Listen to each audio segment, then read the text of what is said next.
All right. So welcome to Gar Black Games. We're playing Delta Green tonight, continuing through the scenario Viscid for the this is going to be interesting. I don't know if we're actually going to be anywhere near the actual scenario stuff tonight, or we're just going to be dealing with the horrible fallout of last session. Some people you see on the screen are guiltier than others, but we'll see how that goes. If you didn't see the text warning, this is a game that has the potential to deal with some serious issues and also some gross issues. So just be on the lookout for that.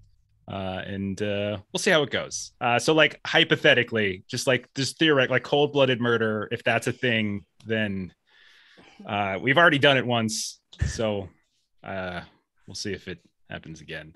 But anyway, let's go ahead and introduce everybody, and they can tell you who they're playing for now, because all their characters are probably going to jail in a second, and then we're just going to start a whole new crew.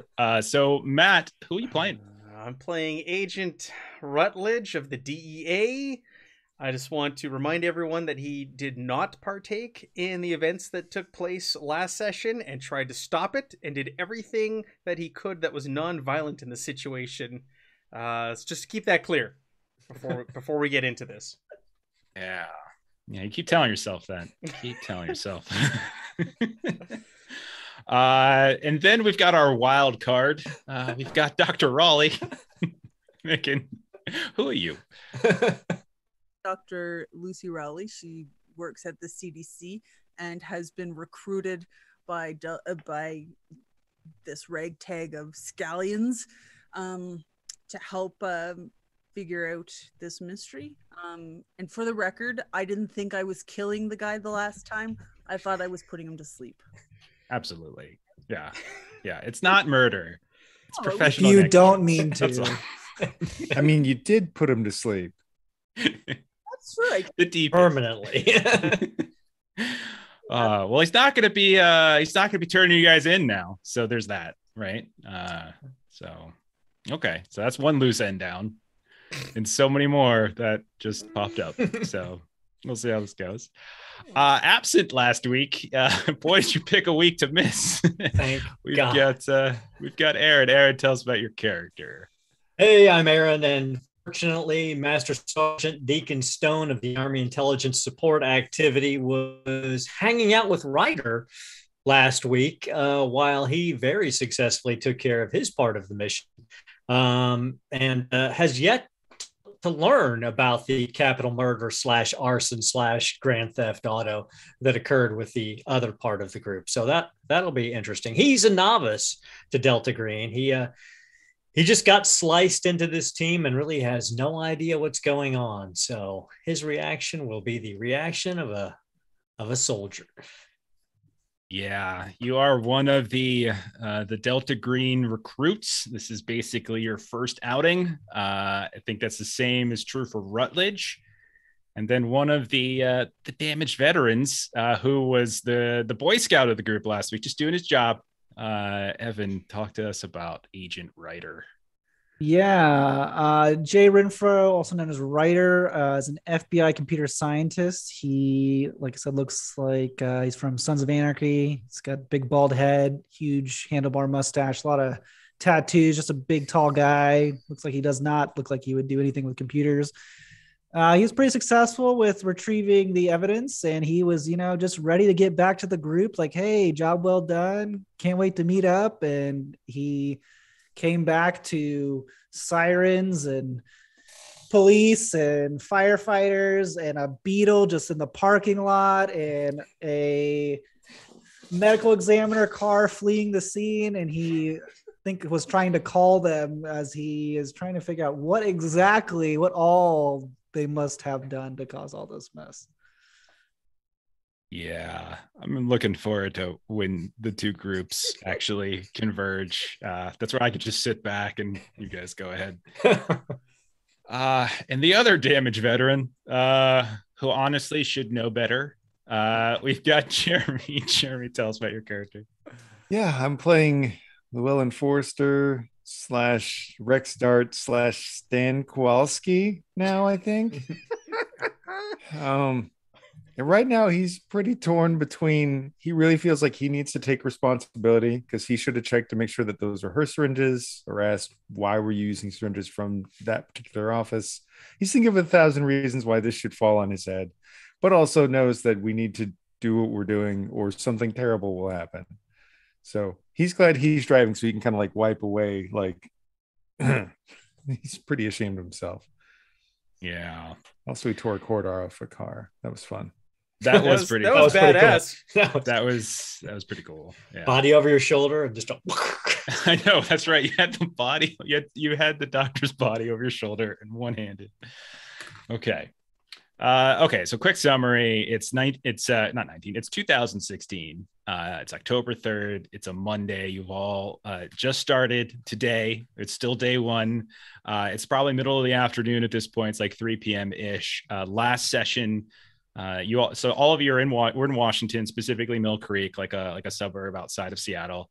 And you went to the home of a retired geneticist by the name of Tybalt Greaves. His body was in the driveway and it was discovered dead. And his girlfriend, Amanda, was also discovered dead. Her body was inside. Strangely, his body dissolved like shortly after the police made it to the original scene. Amanda's didn't. The remains of Greaves, which was the left hand and 2 feet, obviously, were brought back to the very place where everything went to shit last week. And also Amanda Griffin's body was brought there as well. You guys looked at the scene a bit. You talked to 2 of the neighbors. You found some creepy crows that were in the back, shot them down. One of them had three intact fingers sticking out of growing out of the abdomen of one of the crows. And the other crow had like fingernails that were being used like scales, like a reptilian type thing going on.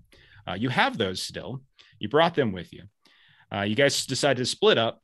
After that point, Stone, Ryder, you two went to the Mill Creek Police Department. Ryder, you briefly spoke with Bob Crannell, the chief, and the lead detective, Emily Dunser. You managed to get access on the grounds to both the laptops of the deceased and their phones. You managed to switch out the drives. You saw a couple things on the drives before you took them. Saw some stuff about like tax info, some like home improvement records, and something about like a patent folder, but you didn't really dig into it yet, but you know there's stuff on there to dig into. And then you know that you have access to all of like the social media passwords for Amanda Griffin as well. Now, the other group, we'll call them the murderers. They went to the medical examiner's office. They took Dr. Raleigh's 2010 Volkswagen Beetle, lime green color. They went inside. 2 of them gave a fake name. One of them didn't. They spoke with Janice, who does not like Dr. Jones / Rutledge. Then they went and met with Dr. Lewis Stubbs. Dr. Lewis Stubbs and Raleigh hit it off, had a little flirtatious thing going on. We learned that he likes to run in the morning, apparently, and he would not let them look at the bodies because there was some sort of jurisdictional thing, but he was willing to help you examine the crows. That's when Raleigh turned to Kowalski and basically said, why don't you just knock them out or something? Things went crazy. In the calamity, unfortunately, Dr. Raleigh grabbed a syringe thinking it might be sedative, but in fact was something else. And when injected into the neck of poor Dr. Louis Stubbs, killed him. You all, I think Rutledge pulled the fire alarm. Alarm started going off. People started exiting the building. You guys quickly ran to the back of the building, broke into the medical examiner van after setting a small fire inside one of the storage closets. And then you drove off. I think Ryder and Stone were kind of nearby as well. They saw something strange, something like the door was off and it wasn't driving quite properly. And so that's where we're going to start up. We'll start with the van crew. You are literally 250 feet away, driving away from the medical examiner's office. What are the 3 of you doing right now? Okay, well, we just need to drive calmly to a place where we can break sightline and then basically get out of this thing and run, I think. At least that's my initial thought. Run? Well, You killed Are we just going someone. to keep driving in this thing? You killed someone. You're going to leave his body here? And you're just going to run away? Your prints are all over this. We're going to have to destroy this vehicle or wipe it down. Oh my god, I don't know.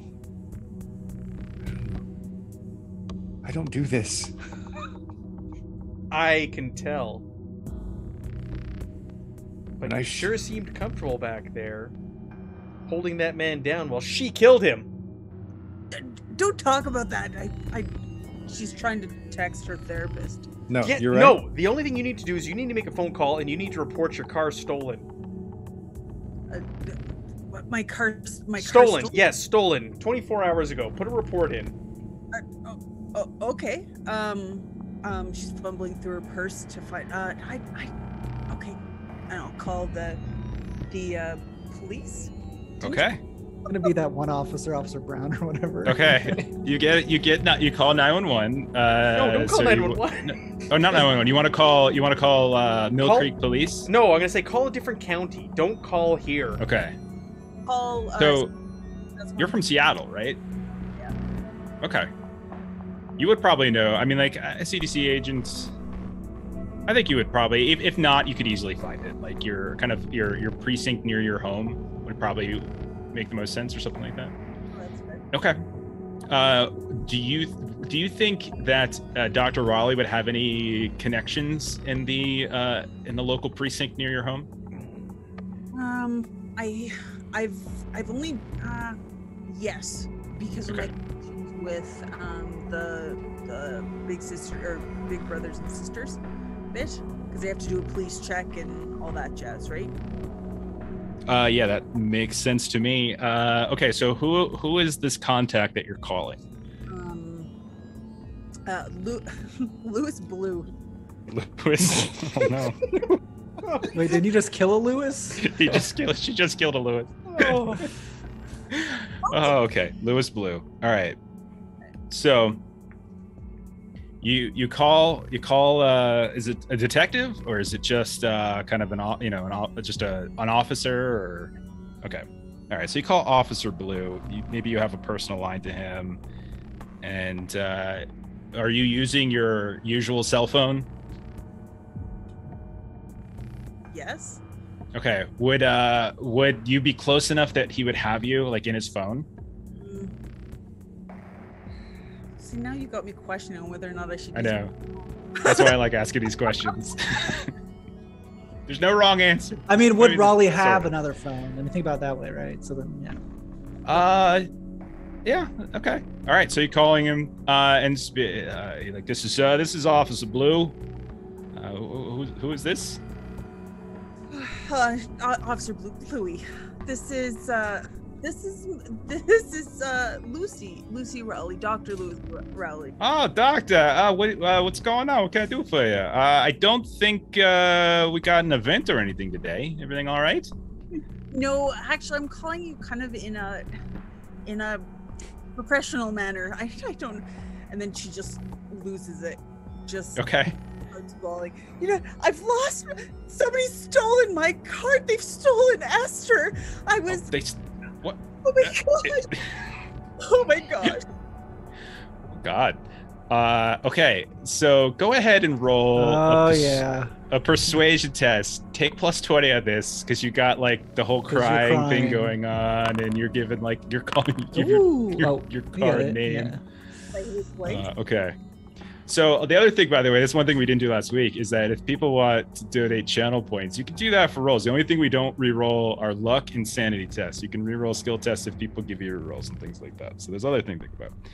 And he's like, stolen. Okay. All right. And then he'll ask you for the sort of the details and stuff like that. But he's very like he like a switch flips and he just becomes very professional and he's just asking very direct questions. Suddenly he doesn't seem like your friend. He just seems like he's doing his job and he's kind of asking some probing questions. And I would say you probably get the feeling that you're not sure if he believes everything you're saying. But he says, okay, I'm gonna go ahead. I'm gonna get on the line. I'm gonna get with some people back at the precinct. We're gonna file a report. We're gonna take care of this, Doc. Don't worry about it. If your car's out there, we're gonna find it. We're gonna find it. He says, with not a great amount of I'm not sure if he even believes that. It's a stolen car. You're probably gonna find it. All right. Okay, so other car then. What are you two doing? What are Stone and Ryder doing? Stone's looking out the window and he looks to Ryder. He's like, Ryder, I get sliced to a lot of chicken shit outfits all the time. And I got a pretty shitty feeling about this one. But I got to admit, your skills with that computer back there, that was some top-notch covert action. I am duly impressed. So I'm going to be honest with you. You clearly are operating under a separate set of rules that I don't understand. And yeah, I'm not read into your gig. I've seen some weird shit already today that makes me think maybe I don't want to be read into your stuff. But you need to be very clear with me on a couple of points, because when it comes to operational accepted actions, if I don't know what the line is, I'm going to end up crossing it over and over again. You came down on me for killing those crows, but for me, that was containing the perimeter. So if those are things you don't want me to do, you need to give me clearer guidance on where the boundaries are. I got enough respect for what you did, to be honest with you. I hope you got enough respect for me to be honest with me. So yeah, he's like listening to him, and I'm assuming we saw them drive by, so I guess he's gonna sort of tail them real loosely. Like, I mean, he's not gonna be like up on them, but I think he's gonna try and see where they're going, because clearly we noticed something that is completely wrong compared to what we talked about. Memory serves, you saw that when it was peeling out, there was something up with the door, like it was kind of ripped off. And I think we saw Dart or something. Yeah, you might have saw him driving. Yeah. Yeah. Okay. Okay. He'll just kind of look at. Yeah. Go ahead. I was just going to say, you guys probably all exchanged information in terms of contact. If it's some of you have burners or something like that, it's pretty standard, I think, for like, I'm just going to assume people, if they need to contact each other through a burner or something that you can, I'm not going to, nickel and dime you with that. So if anybody wanted to make any kind of phone communication, you're welcome to. Yeah. But yeah, I think to Stone, he'd be like, I mean, there's, the rules are just, as long as you don't get caught with anything, it doesn't really matter. I mean, shooting guns and killing crows, that's like all sorts of noise, but, swapping out some hard drives, that's real quiet like, so. I hear what you're saying. I don't know how else we would have got those crows. No, I'm not saying there was an alternative necessarily. I'm not a bird catcher, but my point is this whole gig is about being on the down low, and so as we're like driving, following them, he's like, this is ridiculous. What you're telling me then is pulling up to a medical examiner's office with a fire department and police station out and the police out front is contrary to an operational mandate. Yeah, and you can see he's like texting while driving, and he's going to text Blair Palmer, and he's going to text potential code red, need help, call me when you can or something. Because he doesn't know what's going on, but he's assuming obviously something must be really bad if he thinks they just flew out of a vehicle. There's cops and there's firefighters. Gotcha. All right, so you shoot a text to your handler, to the case officer. The handler. Okay. Okay, got it. All right. Do you want me to try to call him while you're driving? Yeah, you can. I tried calling Dart earlier, and he said some bullshit, and then he hung up on me. So I'll try to call Rutledge, since he's supposed to be one of this. All right. Yeah, sure. He answers. Yeah, hello, what? Rutledge. Yeah. This is Stone. Yeah, I know who it is. Dial it down a notch there, sunshine. Are you in the broken van in front of us? Whoa, take it easy. Yes, okay.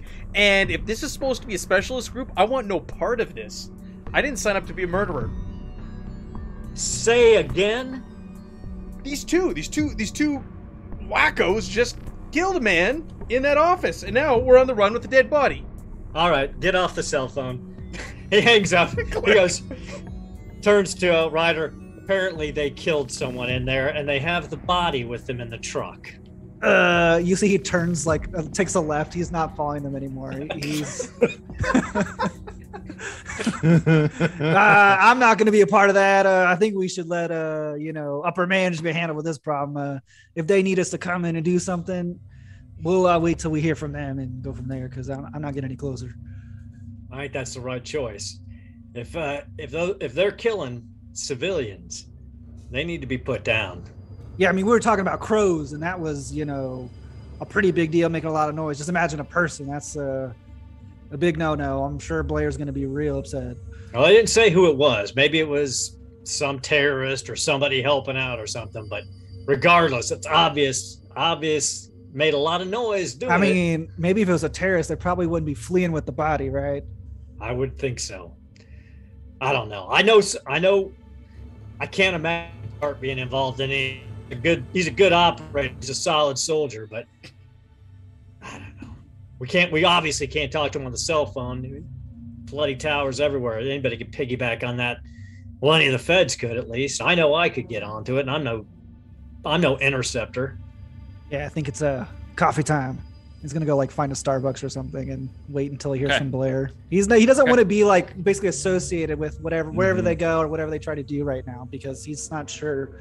I don't think even he has gone through a situation that's probably this bad. Okay. All right. So 2 of you go find one of numerous Starbucks in the Seattle area. Whereas in the murder van, what do you 3 do? Murder van. Okay, so Rutledge made a good point to not just ditch the van. He can pass that initial panic, but I am trying to consistently change up where we're driving to not maintain easy sight lines and just. We're in an ambulance. I know, but I'm trying to not. No, that's what Rutledge says to you. It's we're in an ambulance. We're just a moving target. Yeah, I know we are. That's why I'm doing my best. What time of day is it? You could roll an 3 o'clock maybe. Roll an alertness test there, Dart.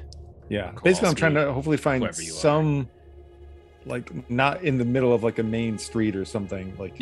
You can't fully get away from things, but alertness, you say? Yeah, you're a little panicked, but your training starts to kick in. You get it off some of the major roads that likely have traffic cams and stuff at intersections. You kind of peel off that. You try to get on some back roads here and there, roads that are unlikely to have as much traffic, things like that. And so, after a few minutes, you're not in downtown Seattle, so you're near Mill Creek, Snohomish County, so you can get kind of away from a major hub. And while it's not open area completely, but it's more. You could find places to sort of go. Now, the question is, do you just want to keep driving, or are you specifically looking for a place to stop? We've got to stop at some point. So are you getting out of the city? Are we going to the woods? I mean, he's communicating to you as he's doing this. Okay, we're out of the main of it. That would be my instinct, is to get out of the main city. And then ditch this somewhere discreet? If possible, yes. This is not my normal MO. This should not be happening. Well, it sure looked like it back there. I thought I should have known better. I thought she had a sedative. That's my bad. Oh God. Okay. No, that's fair. I deserve that. But yes, we should ditch this, and I assume getting to the woods or something like that is the best way to do it, at least for now. Yeah. Okay. One of you, I'm sure, can pop on your phones, hit your Google Maps, look for any sign of, of woods, and that about 40. I think it's about 45 minutes east. There's Lord Hill Park. There's a kind of huge reserve over there. To the southeast, there's Paradise Valley Conservation Area. There's some kind of farm area to the northeast, but you're not sure if that's the best way to go. You're not sure about that, but there's a couple places you can find along the Snohomish River to the east and to the northeast. You might be able to find a place to stash the body. Okay, so is that the plan? I'm gonna after crying on the phone, just pulling myself. Stop crying. He says, stop crying. You murdered that man back there. Stop crying. This asshole. I had no idea I was gonna keep.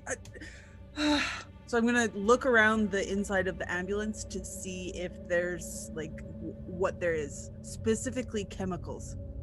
Oh no. You're looking for if there's any chemicals in here that you can use to dissolve a body? Is that Just keeping my options open. okay? Oh, No. Coca-Cola. That's a good question. That's a good Oh, question. God. I They do. do it all the time in the ambulances. I absolutely love Delta Green because there is a handout called Tradecraft Tables, and one of the subsections is how to dispose of a body, and there's like 5 or 6 different options. There is unfortunately not enough. There's not enough chemicals in here. There's probably not much at all in here for you to be able to dissolve a body, but you would know. I would say your character, especially because you have chemistry or something, I would imagine you would probably be able to know what you would need to buy from various stores that could potentially get the job done for you. So yeah, you could do that.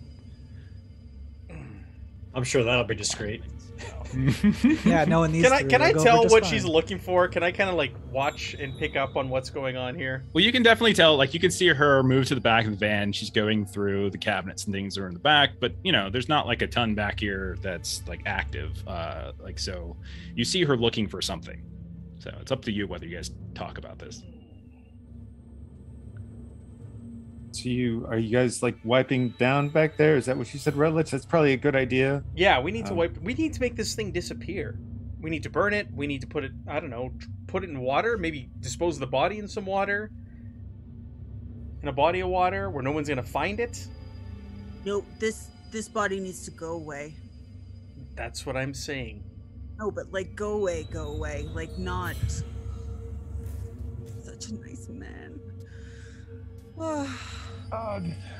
Well, he's just crying as he's driving. Stop crying, both of you. Get your I'm shit not together. crying. I thought we were the best of the best. I thought we were elite. No, we were just what's left. Okay. We dispose this thing in a body of water or something. We can't burn it because they'll find it. There's dental records. You can pull his teeth. I don't know. Well, you got to get rid of this body, and we got to get rid of this ambulance. Well, if you guys can find an okay place to, like do this, I can go shopping For what? for supplies. For what? Oh my God. 25 gallons of hydrochloric acid, for a what? little sulfuric acid, and What are you going shopping for, Doctor? Rutledge asks you. 5 bags of lime. I'm making soap. Oh God. Regardless of what we end up doing, we're gonna need something to help us. You said that there was a like a farmer's field? Not that. Dr. Farms. Is it like a commercial farm or is it like a mom and pop farm? Yeah, so what I'm getting, and I'm literally looking at Google Maps right now, but no, it does look like it does, from what I can get from this, stockerfarms.com. Sorry, but we're trying to dispose of a body on your farm. I hope that's okay with you. Yeah, it looks like it's some kind of like amusement park area is just too far, but they have like daytime passes and things like that. So it's like they do tours and they do events. Hay rides. Yeah, hay rides, like haunted house stuff. It is October, so they likely have like their Pumpkin their haunted hay ride patches. thing. Yeah, exactly. So there's plenty of open area there, but there's the potential for you're running into that. But again, it's also Monday at 3 p.m. So who knows? I should also say you're in the Seattle area. So if like you're looking to dispose of this in the water, there's Puget Sound. If you guys turn around and head west, so you can go drop it there, which is a much bigger body of water. There's the river, but it's a river. That's a little different. So it's kind of up to you all. Mechanically, if one of you would need to roll forensics to try to eliminate, like Matt was saying, all signs of identifiable evidence, of you all having handled it, and then potentially delay the identification of the body, assuming that you're not going to dissolve it or do something else with it. I don't think we have time to go shopping, but whatever else you can do to clean things. I'll see what I can do. You said Okay. Frank. Okay, yeah. So whoever wants to like, I think Dart, you're driving. I also want to know is how long are you going to be keeping in this car, and what are you going to be doing with the car? That's the other thing. You have a body to get rid of, you got a car to get rid of, things like that. We'll kick it. Like you all can think about that for a second. I'll kick it over back to the other. If you want to know Dart's knee-jerk reaction, we need to just ramp this thing into a river. Yeah. The answer to all problems is ramping a car. I mean, clearly. Okay. Where's the sentient meat man when you need him? I know. So, Ryder, it's about 15 minutes after you send the text. You're waiting for your coffee pickup when your phone rings. And when you answer it, you hear the voice of Blair Palmer on the other side, and she just says, "Report." We don't really know all the details. Stone was talking to him, but something about the 3 other people in this group stole a vehicle. They got a body that seems to be dead in there, and there was police, firefighters, and Raleigh's personal vehicle in the parking lot at the medical lab. Me and Stone were nowhere near. We are not affiliated with anything that happened, and that's all the details I got. But we're just having a Starbucks, so I don't know what you want us to do. You saying the group's at risk of exposure? I'm saying, there's 3 people that could easily be, gone forever. Like are you speakerphone or are you? No, he's not on. He's in not on Starbucks. In a Starbucks. I'm assuming you moved to like a discreet like, corner. He's right at the register. One caramel macchiato. Yeah, just get rid of these guys. Okay. So I think she would say, I think she would basically say, mission priorities. Do not expose the group. Whatever needs to be done to keep our engagement with the situation quiet. Take all needed steps. And may I remind you, there's an investigation to be done. And have you made any progress on that? Oh yeah, I forgot to mention there was some crows with fingers coming out that they have in also their vehicle, I think. So you also got the hard drives. Oh yeah, I also got computer stuff. I haven't looked at it yet. She'll say, "This is a time-sensitive op. I don't have the time to spool up another freaking group. Get your shit together, get your team together, and leave me the hell alone." And then she'll hang the phone up at that point. So you're just like a click at that point. To a certain point, like you guys are on your own to do your thing. Like there are times when you can probably you can requisition or request certain stuff, but I think like the hand holding, like if you're asking for like a micromanagement tactic, she probably wouldn't give you that. I think he wanted to know what she would say, kind of thing. Oh yeah, like if the threat of exposure of the group is there, which it definitely you take steps. Yeah. You take whatever steps are necessary to prevent it. You see, he as like the phone, he hangs up. You see, he kind of like flicks around the back of his, pants, and you can see his like pistol, and he kind of fixes it a little bit, and then he turns towards Stone. He says, "Well, it looks like we got a fixed problem there, buddy. I'm not sure what we're gonna do, but we should probably go find him and maybe hear what they have to say. We got to get rid of somebody. We got to do what we got to do." Dart, pick up. Rings Dart. So you hear Dart's like, "Okay, well, I'm not saying it's a good idea, but maybe we could ramp it. Hey, if you're cleaning fingerprints, maybe you could take fingerprints." Oh, yes. Zip it. I don't want to know what you've done over this open line. Where are you? Are you still in that vehicle and you still have the same problem your associate discussed with me on the open line a moment ago? Last 2 questions, yes and yes. First question, it's a sunny day at the farm. Drive to the port of Tacoma. the commercial side. Park at the end of the parking lot. Stay there till we get there. Done and done. Okay. Okay. And that's what so- I'm presuming you do that. Yeah. Hey, while you're cleaning off back there, I'm actually curious. This is going to sound weird, but you're cleaning prints, but are there prints on the fingers on those birds? Ooh, weird, but interesting. Right? Like, because if this is something that makes, like, if we've got some Jurassic Park nonsense going on here, we're like maybe we should check for prints from the bird. Just saying. And as he's, switching up to where we're driving. Yeah, Raleigh, if you look really closely at the fingers, there do appear to be prints. Yeah. In my search, did I find anything that I could take a match of? Or I don't think you ever got to the point where you took the prints and ran them through a database. I think that's where because he was offering to help you, and then things went crazy at that point. So taking prints is fairly easy.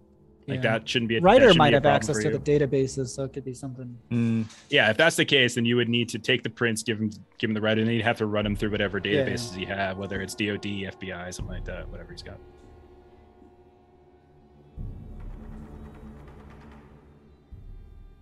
Okay. We're meeting them at the port of Tacoma. Yeah. For what it's worth, Agent Stone is. I work best when I have somebody like him guiding. I don't do this.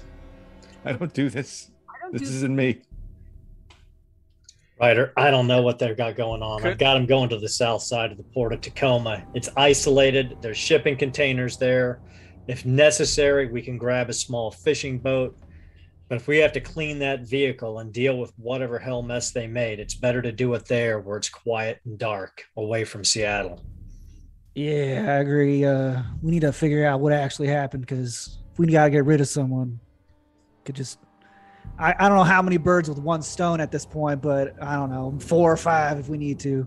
2 55-gallon drums and a boat, and we don't have a problem anymore if members of our team need to be reevaluated.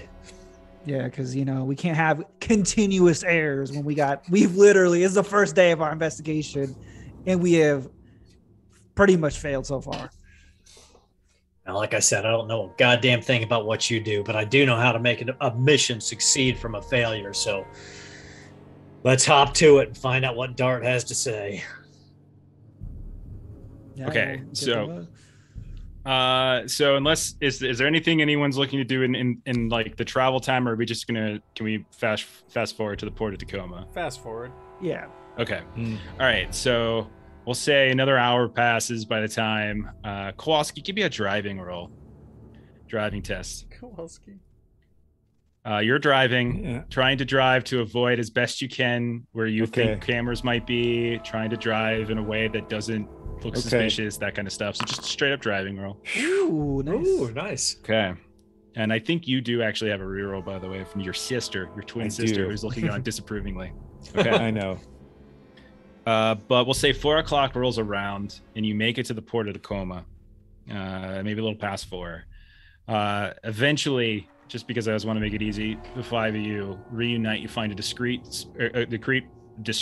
place on the port as best you can to meet up. And yeah, so Stone, Ryder, you see the van pull up. You see the 3 of them start to get out. What's going down? Fortunately, in the south part of the port of Tacoma, there really aren't any security cameras, so we should be in pretty good shape here. So Stone would get out. He'd go right up to Dart. Be like, "All right, brother. I need a full sit rep. What in the hell have you gotten me into?"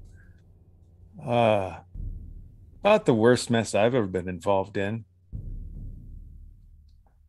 So I won't waste your time thinking of 100 things that I know I can think of in retrospect. You could have done better. But we went in there trying to The doc was trying to talk with this fella here, Dr. Louis Stubbs, to get in, find the bodies. And is this Dr. Louis Stubbs a member of the terrorist organization or affiliated in any way with... All right. Wasn't that just the coroner that they told us about? Yes. Okay. So how did the medical examiner find his way to the afterlife? He was not agreeable to it. Our good doctor suggested to knock him out in front of him, which of course spooked him. He attempted to run. I grabbed him. She said she had sedative to put him to sleep. It was apparently not sedative. It's a lot worse than that, but that's the very short version. I'm going to burst in. I'm going to say, I'll tell you exactly what happened. He held him down, and she killed him. Rutledge. Remember, Wile E. Coyote? One person talks at a time. Dart, what you're telling me is after you put up your right hand and swore an oath to the Constitution that you would protect the life, liberty, and happiness of every United States citizen against threats both domestic and foreign, you yourself assassinated a citizen that you were sworn to protect. Is that an accurate statement? I'll take responsibility. I don't feel that's fully accurate, no, but I'm not gonna pussyfoot around. Like, I'll take responsibility. I was the senior member of the team there. If it needs to fall on somebody, it should fall on me. That's fair. Let me be very clear. We have a mission to succeed at, and to succeed at this mission, even though what the hell this organization is said and done, I expect you to do the honorable thing and turn yourself in. And you, Diley, you're going to Guantanamo to sit in a cell to your life, or you're chewing a bullet. Those are the options. Now, what problems need to be solved? I think during that, Ryder would be looking in the vehicle to see if there was any tracking or any kind of GPS or something that was in there. Just because he doesn't want to sit there and he can listen and multitask. Yeah, I think you have high enough comp sci stuff and electronics that you would be able to know there is in fact a form of LoJack on the van. Okay, is it just like a little like a piece of equipment? Yeah. Yeah. Okay, he wants to try and remove it if he can, and he wants to rifle through his backpack and pull out a drone, and he's going to go fly it somewhere. Okay. And drop it off, like somewhere, like somewhere just random location, so that way, it seems like wherever its location is, it's seen somewhere else. Okay, done and done. Yeah, no problem. Definitely.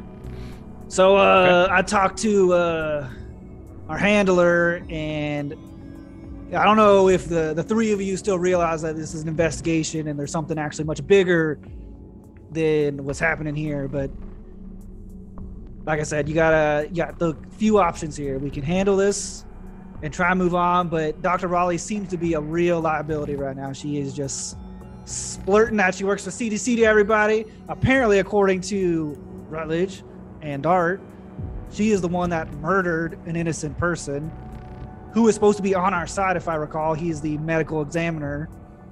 So I'm not sure how the conversation went down where you felt like you needed to kill him. As you guys are talking, like, you can see the tears welling in her eyes, right? You're like, I don't know anything about any kind of operation.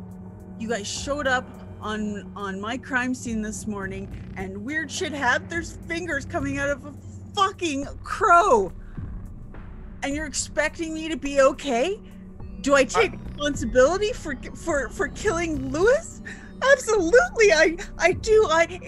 As a physician, I too have sworn an oath to do no harm.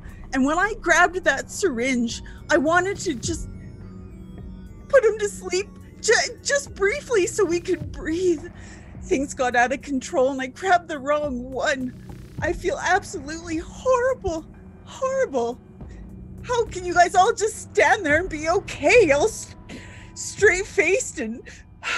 Oh, no, this is the far job, from lady. okay. Under he his looks breath, and he Rutledge texts. goes, "Here comes the waterworks." He's gonna text Blair again, and he's gonna say, "Number 4 is unfit for future assignment. Please reassign for a psych evaluation." And then he's going to tell Dr. Raleigh, "All right, here, that rental car right there. You're gonna go to this address, and you're gonna sit there until someone comes and gets you." What are you talking about? So I hear you. I do. And I don't condone anything that's happened. But I do have a concern that she brings a set of skills that the rest of us don't have. And I'm very concerned that we may need her. We're not even gonna get to the investigation, Dart. See what's happening? I agree with you. I'm He's not still, arguing. like flying the drone, like as he's talking. He's like, Let's I'm solve just- the problems one at a time. Agree. Dr. Raleigh, you already know what I think you ultimately should be doing. But you may have enough skills to help us get this through. And trust me, I'm very upset about this. I've spent my entire life protecting U.S. citizens, and to have one die on my watch makes me want to vomit. But I probably don't feel nearly as bad as that poor guy's family is going to feel now that he's disappeared and will never be seen again, because unfortunately, that's the job in front of us. His wife, his kids, he's going to disappear from their life forever tonight because of what you did. You find a way to make peace with that when we're done. Now I need a 55-gallon drum and a knife. Okay. And she starts randomly looking for a drum. It's the port. Go that way. There's going to be a whole bunch of them. Roll one down here. I hand everybody like latex gloves. Okay. All right. So you go, you get a drum. I'm sure all of you have knives of some kind on you to some degree.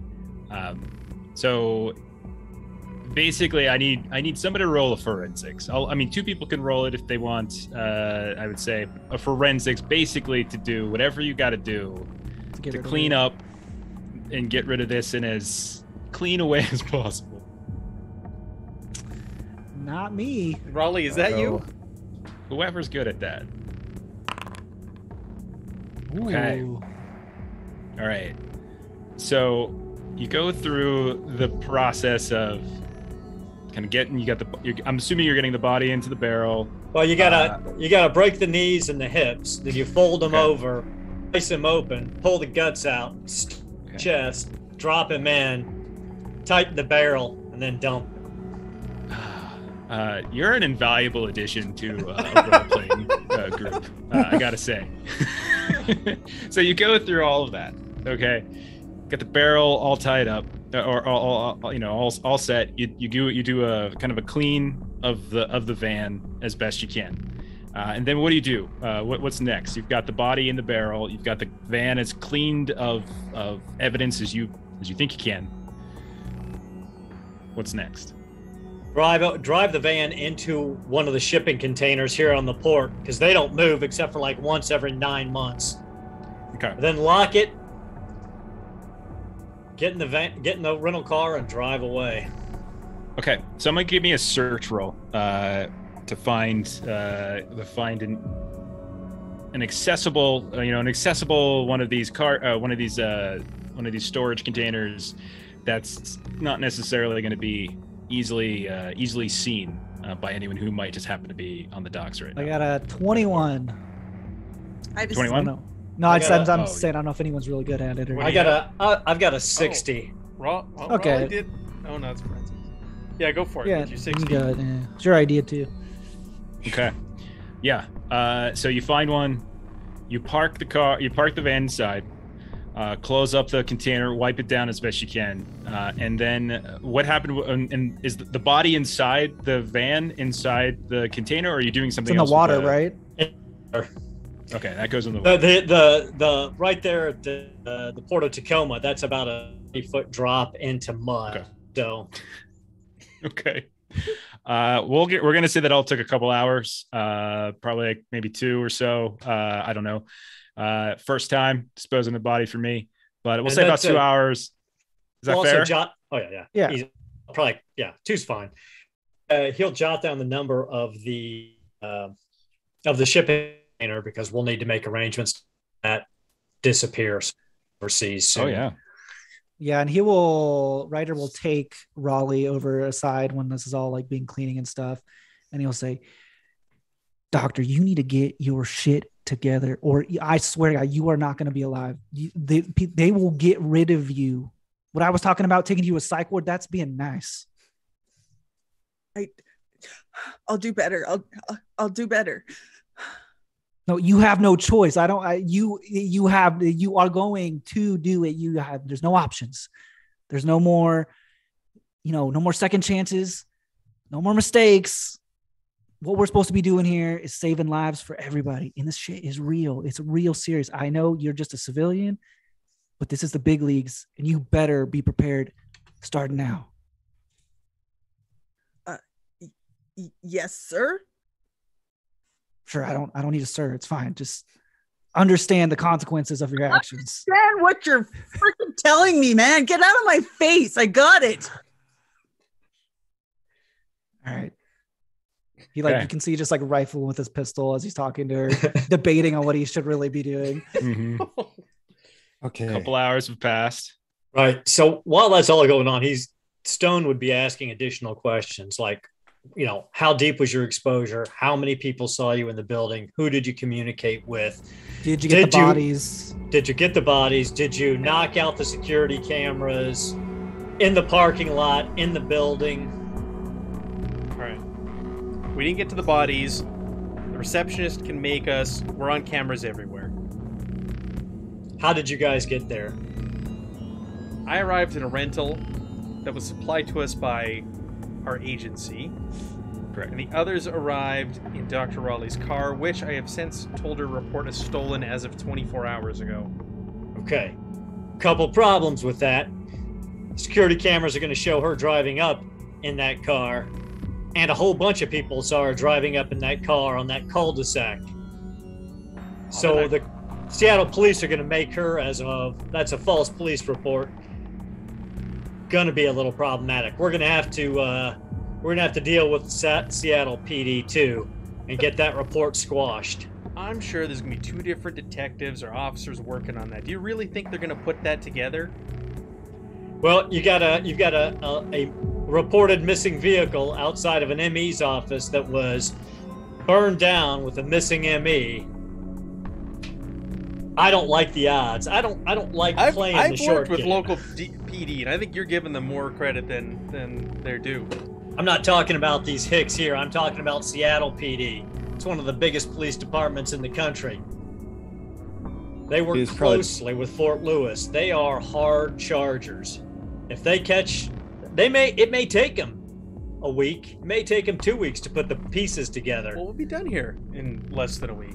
Yeah, but Raleigh will be going to jail in 2 weeks if we don't squash that police report. I mean, don't get me wrong. That's where she belongs. But I don't trust her not to finger the rest of us. Do you say that so Raleigh can hear? Yeah. I hope so. No offense, Dr. Riley, but you're a murderer in my book, and you should be dead.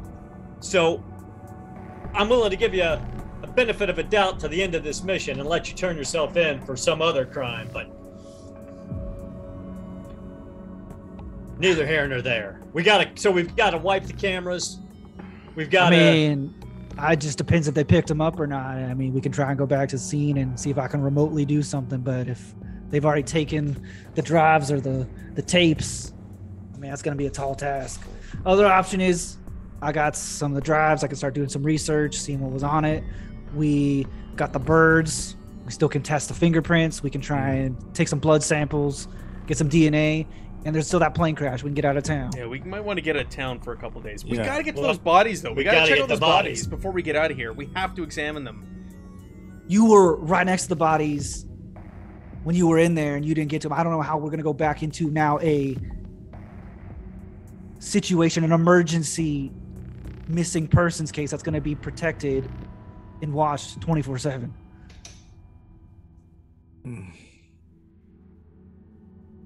Like, I don't know, maybe me and Stone can go in. We can talk about where we actually come from, but I mean, those bodies could have been taken again. Who knows? Yeah, but could the two of you do what really needs to be done to those bodies? We need the doc. The doc needs to take a look at them. I hate to say it. Can't we play this like contaminant angle? Like, we've just like, everybody in that building knows that a body spontaneously dissolved. Can't we put up some sort of like fake emergency watch, like that?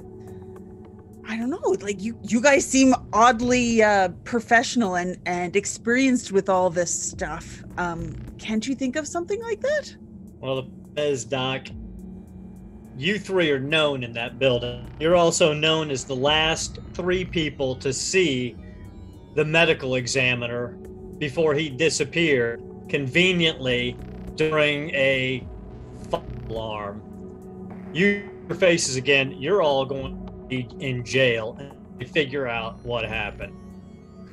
You need to disappear temporarily while Ryder and I try to get the body and get them out of there, I think. Well, you don't need the whole. I don't need the whole body, and if somebody's willing to go in there and do it, I can walk you through it. What is the whole? What do you mean, like a hand, an arm? No, just a couple of samples, like blood. Dr. Stubbs was a very competent doctor, and I'm sure that he would have preserved the body almost next to the same condition it was when it arrived. So I just need some blood samples and some skin samples. Did he like have a digital report? Didn't I grab the files? Wasn't that one of the things I? It was for photos, though, yes. right? You grab the basic file. So it's information all of you would have already had at this point, because at your meeting with Blair Palmer, you got all the folders and things. So it's in your brief. So what you don't have is a detailed analysis of the bodies themselves, because no autopsy has yet been done. But did the doctor do it or no? Mm-mm. He hasn't. So no one's done an autopsy. No one's done an autopsy. Oh, okay, that's what I was asking. That was Maybe his he did it big digitally. I could concern. hack in or something.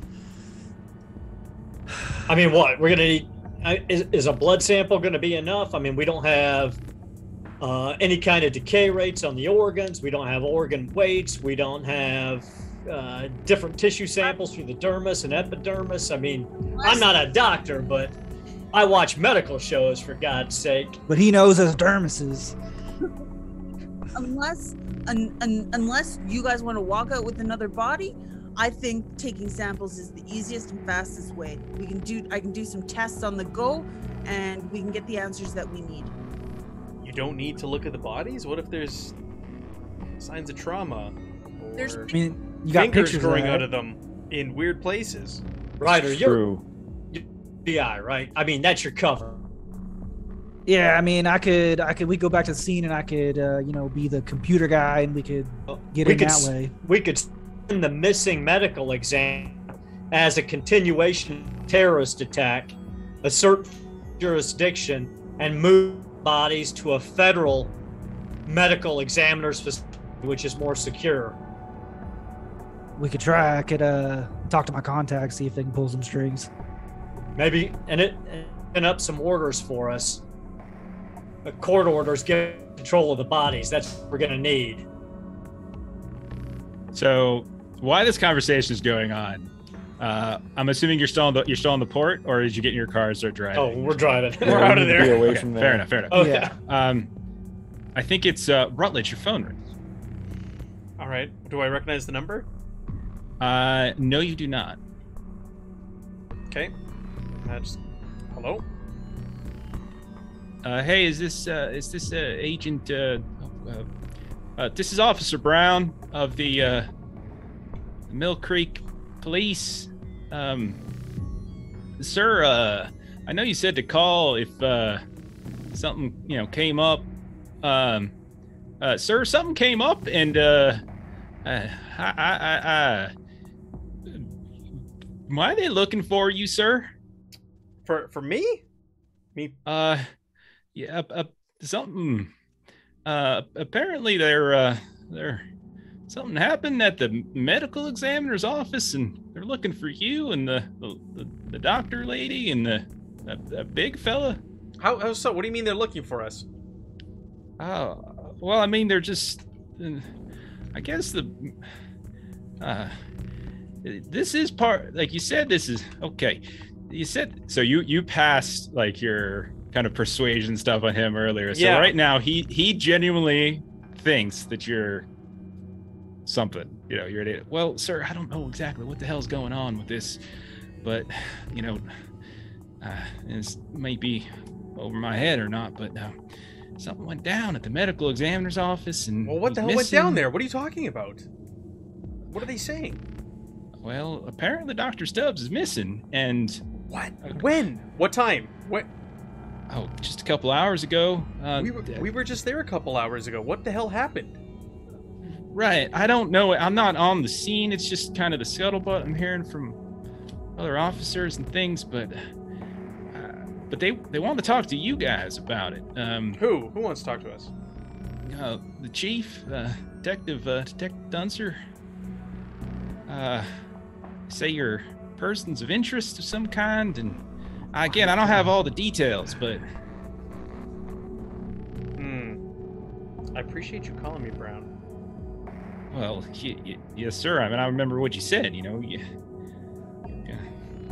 what can you tell me what's going on here? Oh, I don't know what's going on myself, Brown. I don't know. I'm just as confused as you are. Well, all I can tell you is that my chief is just real mad right now and confused, and apparently there was a fire there too, but it was just some piddly fire. Really? Yeah, it was. I don't know. They don't know. No one got hurt from it or anything, and yeah. Well, So if you could contact my chief, that would be great. so the chief told you to call me? No, I'm just reaching out because, like you said, if I help you out, you know, you might be able to help me out. Right. You know. Yeah. No, and you know, I want to help you, Brown. I appreciate this. You're doing the right thing. Right, and I was doing some research online about applying to Quantico and everything, and I was wondering if maybe I could pick your brain on that a bit. Now is not a good time, Brown. Now is not a good time. Oh, of course. Oh, yeah, sure. You know, of course. maybe of when course. this whole investigation's over and done, I'd be glad to go for a coffee with you and help you out. Nope. Okay. Yeah. What was that detective's name? Dunser. Dunser. Yeah, Emily. She's well, she don't brook no bullshit, sir. She don't really like me either. Well, I don't understand how that can be. You're such a likable guy. Right. Thank you. Oh, you're welcome. Thank you. But anyway, just don't tell the chief I said anything, but I think it's probably best you all just, kind of come down to the station, kind of, clear up whatever's going on before things get, anyway. And who was it? Was myself and who else they were looking to speak to? It was the doctor, Yeah. Dr. Raleigh, and the Yep. big fella. I forget his name. I'm sorry. Okay. All right. Well, when I see them, I'll let them know, and we'll go from there. Okay. All right. He sounds like really confused and uncertain. The phone hangs up. He's not the only one. All right. So I'll relay to the others. Like, He's part listen. of the Okay. The police department's now looking after us. The chief is furious. This detective Dunser has made us as persons of interest. All right, everybody, give us your phones. we gotta get out of town. Nope. Give the phones up. We're getting burners. You guys are going in a different car. Me and Stone are gonna go do our thing. You guys just go lay low or something. To Montana. Sure, you can go to Montana. I don't care. And he passes out burner phones. He breaks the SIM card. He just smashes the phones, breaks the batteries on everyone's phone. I mean, And he's gonna drop them off somewhere where they can you get an Uber or some shit. I don't give a fuck. Go get yourself a rental. so before we leave town, I do have one more dumb idea. But the last dumb idea wasn't so dumb, apparently. what if the one dog isn't the only dog that's gone? Like, should we maybe check like social media to see if more than one person's reported a missing animal? Back to that whole dog I just angle. no, Well, no, I mean, it makes an interesting point. I mean, the crows definitely very quickly began to transmute. If that dog got into it, right. it's definitely a loose end. But So He's should we got go a back bunch to the of- neighborhood and hang out there tonight? I mean, my Lost first thought was dogs? like check on social media because everybody like always posts about like, oh my God, where's Millie? Where's Fluffy? Like, Clearly don't have a dog. I don't, because I would be there to take care of it, and I don't want to. Yeah. I mean, you three can do that. I don't care, but I mean, you're What- putting yourself in danger in I'm that not. area. I'm not a dog catcher. I don't work for the pound. Well, you don't seem to do a whole lot of anything, to be honest. Oh, And he really? drops you off and closes the door. All right, Stone, we Okay. gotta Asshole. go. I don't really know what our angle is, but get some samples. well, if we can get a court order, a federal court order, getting custody of the bodies, we should be able to take. Based, we just found, and the known associates of those three, we may have a hard time going in the front door. We may have to do this quiet and at night. Yeah, I can maybe see if my contact can write it up in their name and not mine. Yeah, that might be a good idea. So yeah, I'll try and contact Kylie Nugent, who's in undercover with me, and try and get her, kind of like fill her in like with minimal detail, but that it's urgent and that we're trying to, get jurisdiction and see Okay. like what information like she might have if she heard about it, like, or she can look it up in the computer, like if the file's been created, stuff like that, and see if FBI are even involved yet, or it's just local. Well, FBI are involved because like you guys went under the guise of FBI, CDC task force, so there already is an FBI presence here, and actually it's you guys. A few of you actually have FBI badges, I think. So Yeah, I am. So yeah, so that's there, but you would know that there has not been, and there still isn't like any kind of, there's no files for autopsy. That's not there. But if you're talking about jurisdictional stuff, if like you're trying to push this through, it'll require a bureaucracy roll, like on her part. You're welcome to roll it yourself instead of her, but like it's gonna basically to try to push that kind of stuff through. Yeah, I can roll it. Okay. Not bad at it. I'm good at bureaucracy. You know what? You're Ubering. Don't. Yeah, They kicked you out of the car. I'm like, Hey! No, I'm actually Okay. pretty good. I got a 50. That's not bad. 50 is, yeah, that's pretty good. Okay. Mm-hmm. All right, so you get on the horn with Kylie Nugent to try to gain access to the bodies, like to specifically gain. Yes, specifically that's all. have And I want to you know and about the cameras, like if she knows if like the video's been taken yet, or if it's still in the building. If she has any information about that, because if like we can get in, I can try and wipe it when we're there while we're doing Okay. the bodies. All right. Yeah, we're looking for a federal court order giving us action over the bodies. Okay. All right. All right. And under like so- fake names or something, not something, whatever. All right, so two things then, in this conversation. One, she can tell you that the crime scene is active. There are people on site, including technicians. Nothing, it seems, has been kind of logged into evidence at the Mill Creek PD. So it might be in their possession, but it's not back at the police department yet. Mhm. When she tries to pass the kind of the bureaucracy test, and when she tries to like kind of go through with getting you like an activated order to gain access to it, she basically gives you a bit of a kind of perplexed response, saying that there's something blocking the some other agency has put a hold on it, and she has no idea the agent has no name, unmarked agency.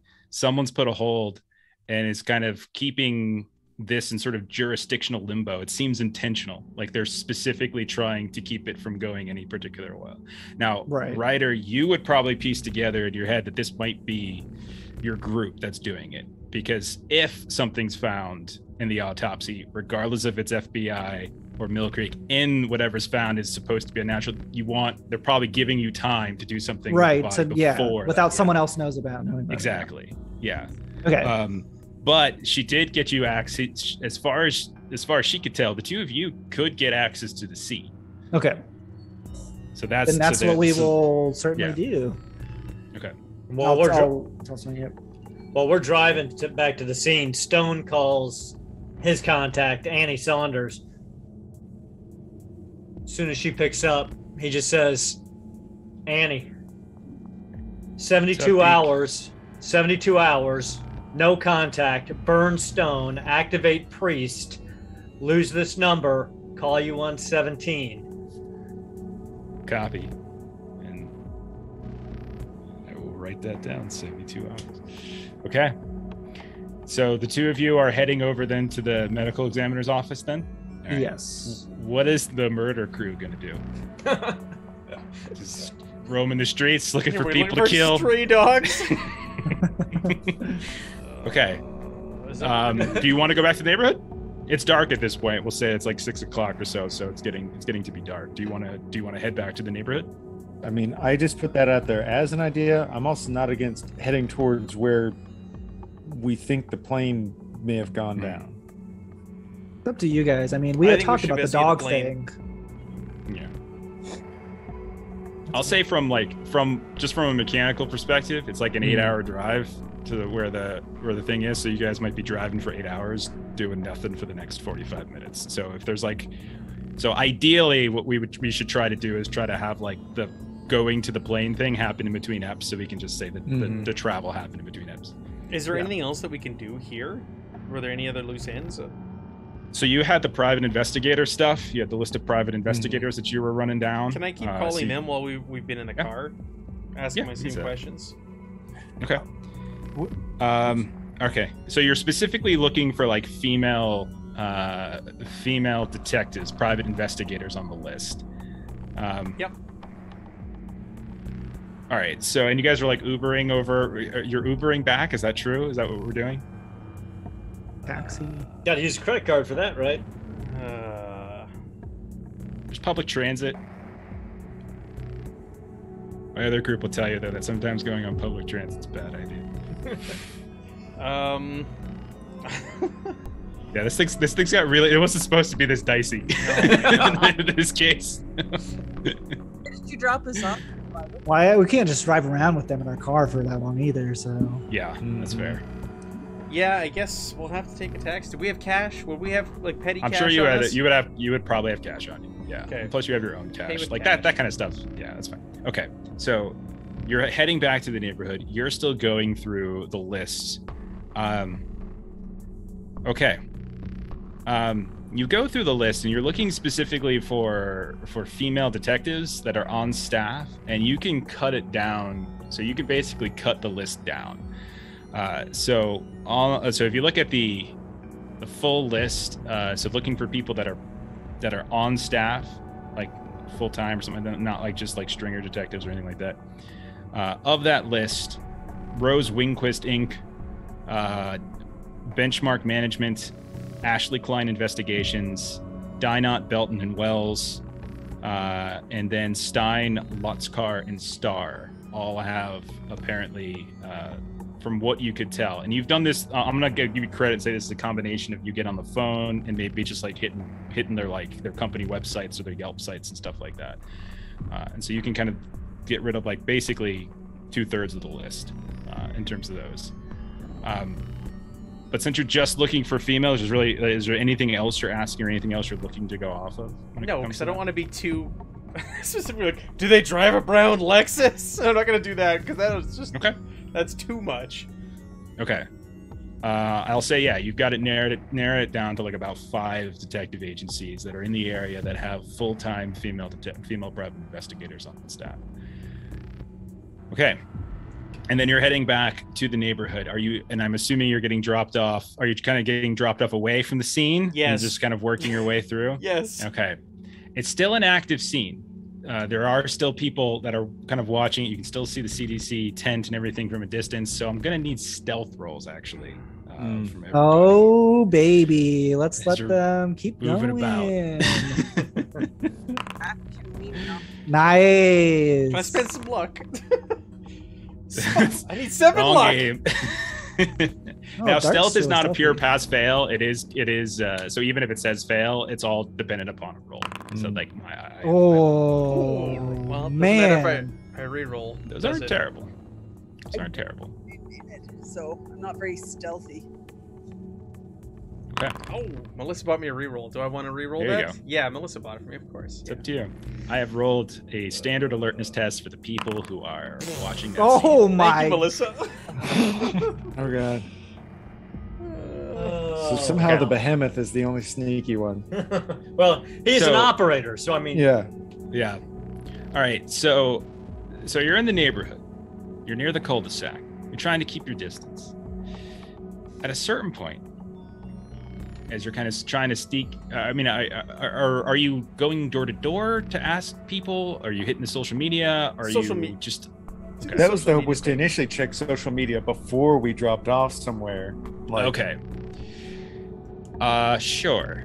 So like sometimes you'll have like homeowner associations, like you'll have like a group on Facebook or something like that, kind of be checking stuff like that in the area to see if there's anybody's posted something like that. While we're driving into the area, also keeping an eye on like post office boxes and telephone poles and things like that, where people would also post signs. okay. We might almost pull off some competence. Okay. Could happen. So there's nothing on social media, but Matt, you just got something. So you're going and you're looking around to like the various, light posts, things like that here and there, telephone posts here and there, street signs, wherever people might be posting things. You do see a handful of the lost dog for the missing dog Estes. So you see that she got a couple of up. Looks like she's been busy today. You're not the only ones who have been out there slaying. She's doing a good job as well. But you actually do notice that there seems to be another one that's up there, and it is specifically a collie. Elliot belongs to a Maximilian Graf, and it's also from the neighborhood. You find that kind of scattered about, a few of them here and there, and looks like that one has gone missing within sort of the same time frame as Estes. You do see a second dog. Is it close to the? Hey, you're not there. No, I'm just asking him. Yeah, answer the question. They're 26 drive southeast, so yeah, it's very close. It's like within like a block and a half. Okay. All right. So you begin to, as carefully as you can, disperse into the neighborhood. We'll switch over then to Stone and Ryder. You make it to the scene, and you get there, and the fire department's gone. You don't see anything there, but you do see plenty of, you see a couple different police vehicles. Some of them are black and whites, but you also see, what looks like, other official vehicles there. You see the lime green Volkswagen Beetle in the parking lot. You also see the rental car, I believe, of Rutledge. But you kind of go up to the parking lot itself is partially cordoned off, as it's kind of seeming to like just kind of keep certain vehicles that are kind of wrapped around emergency tape, but then the building itself as well. But when you head up there, you would recognize, Ryder, that there's one guy at the front that you saw. You probably saw him when you were at the department, and just one of the other officers, the one that kind of gave you a little bit of shit because like it made it sound, you almost made it sound, because he was one of the first to the scene of the Grease home. But he sees you coming up, and he says, "What the hell do the two of you want?" What do you mean we're here to help with the case? Apparently something's gone down. He kind of looks around. Yeah, something's gone down. Like, yeah, someone freaking took the doctor. Is the medical examiner? He's gone. He's missing. We're just missing? Yeah, I don't know. They're going through this. They're going through the security footage and stuff now. Inside in the back, if you want to talk. Yeah, I'll go help him out with that. Detective Dunster, she's back there. Yeah, make a left when you go in. Third door on your right, down the hallway. And yeah, maybe we screwed something up again, huh? And show us how to do it just right. here to double check. You know what I'm saying? Double check. Yep. Okay. Training wheels, right? All right. So he like kind of holds the tape up for you, but lets it go a little too soon. So it kind of slaps down your shoulders and comes to, oh, my bad. But yeah, you get into the medical examiner's office. You see kind of like the greeting area. There's lights here and there. I'm assuming they told us like where the bodies were in the medical before we separated, or yeah. I'm gonna assume like you guys conveyed whatever standard info. Like if there's something you want to keep secret, say so. Otherwise, I assume you're just exchanging info. But you pass by as you go down this hallway. You can see one of the offices is like taped to shit. There's lights, and you can see that there's all sorts of little cups and not little cups, like little evidence markers. Yeah, on the ground. You can see some shattered glass. You can see a door's kind of off its hinges. There's a syringe laying on the ground. Oh god. With fingerprints all over it. Yes. You could see that there's some blood here and there that as you're walking down the hallway are also kind of marked, like little blood droplets every now and then, every couple of feet or so. But eventually you make it back to what looks like a secure, like an office, just a secure office. You go inside, a couple monitors up. You see Detective Dunster is in there. She sees you walk in. There's another officer in here. You don't see the chief. Chief's not here. She looks around. She's just like, okay, what are you guys doing here? I'm the tech guy. Remember? Yeah, you're kind of hard to forget. Yeah, I'm here to help. I don't really know what happened. He kind of looks at everything. It seems like a shit show. Yeah, it's a shit show, all right. And she kind of leans over. She extends a hand out to Stone, like Detective Emily Dunster. It's a pleasure to meet you, ma'am. Yeah. Wish she was under better circumstances. Yeah. You and me both. So, just to recap, we've got 2 dead civilians in a suburban neighborhood, and now the medical examiner that was reviewing the scene with me is now missing. As apparently, if you believe what this tech assistant says, apparently people who were posing as CDC and FBI, we got a name that we're running down too. It actually doesn't even seem like they're posing. We got this Dr. Lucy Raleigh. Oh my God, yes, names. Yeah. So Crannell, my chief, is he's on the phone right now with a supervisor. She checks out. I don't know what the hell her game is, all this, but the names that we got, that the tech got for the other 2 that were with it, like we got a Kowalski, an agent Kowalski. There's no Kowalski. That sounds like a damn made-up name to me. It does. And then we've got a Dr. Jones. I mean, Dr. Jones. It's like saying Dr. Smith. I mean, come on. Yep. So anyway, we're pulling up the footage now. We've already looked at it.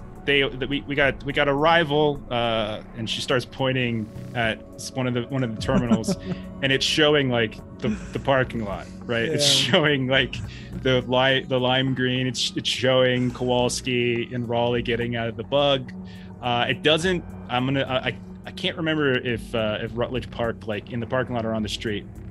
But it doesn't show Rutledge getting out of a specific car. It doesn't seem like his car is identified initially, but eventually they all kind of come in at roughly the same time. Switches over to a different cam. It's right there in the middle of the waiting area. They're talking with Janice here and there. Everything seems to be fine. They even flash some badges and things like that. She leads him into the back, switches to a different camera, which is now like the hallway, and you can see the hallway that you just went past. And then you go into and then like comes into the lab. Now the lab the cam isn't as good here because like where they're at, there's like a cabin that's kind of partially obscured, so they're not seeing everything at once.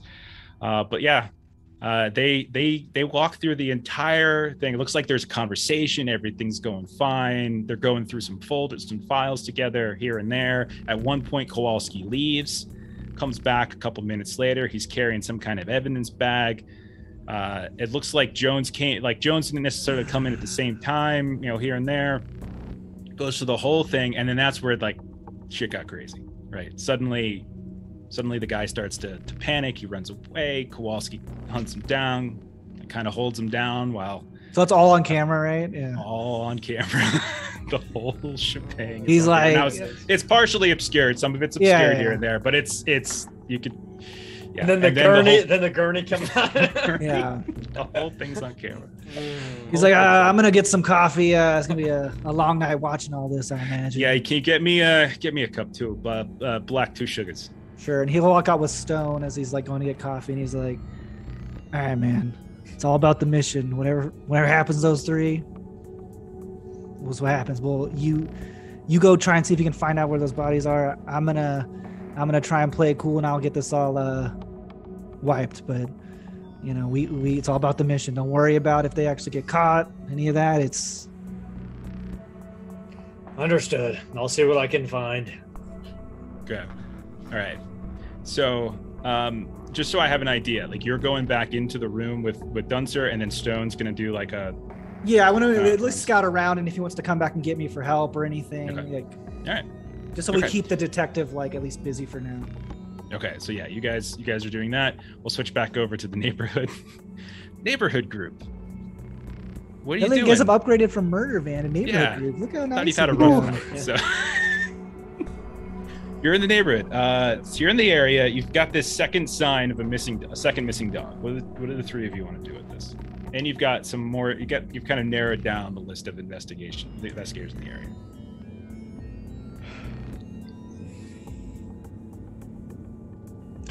I'm not above hiring a private detective to look for these dogs. I don't want to be...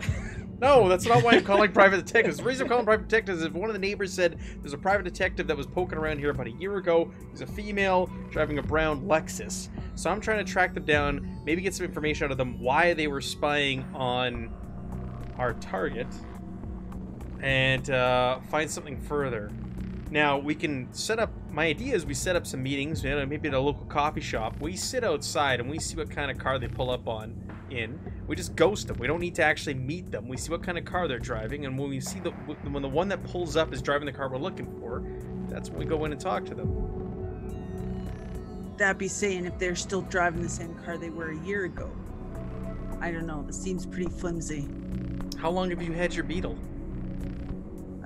Well, I had... Exactly. It's a fair idea.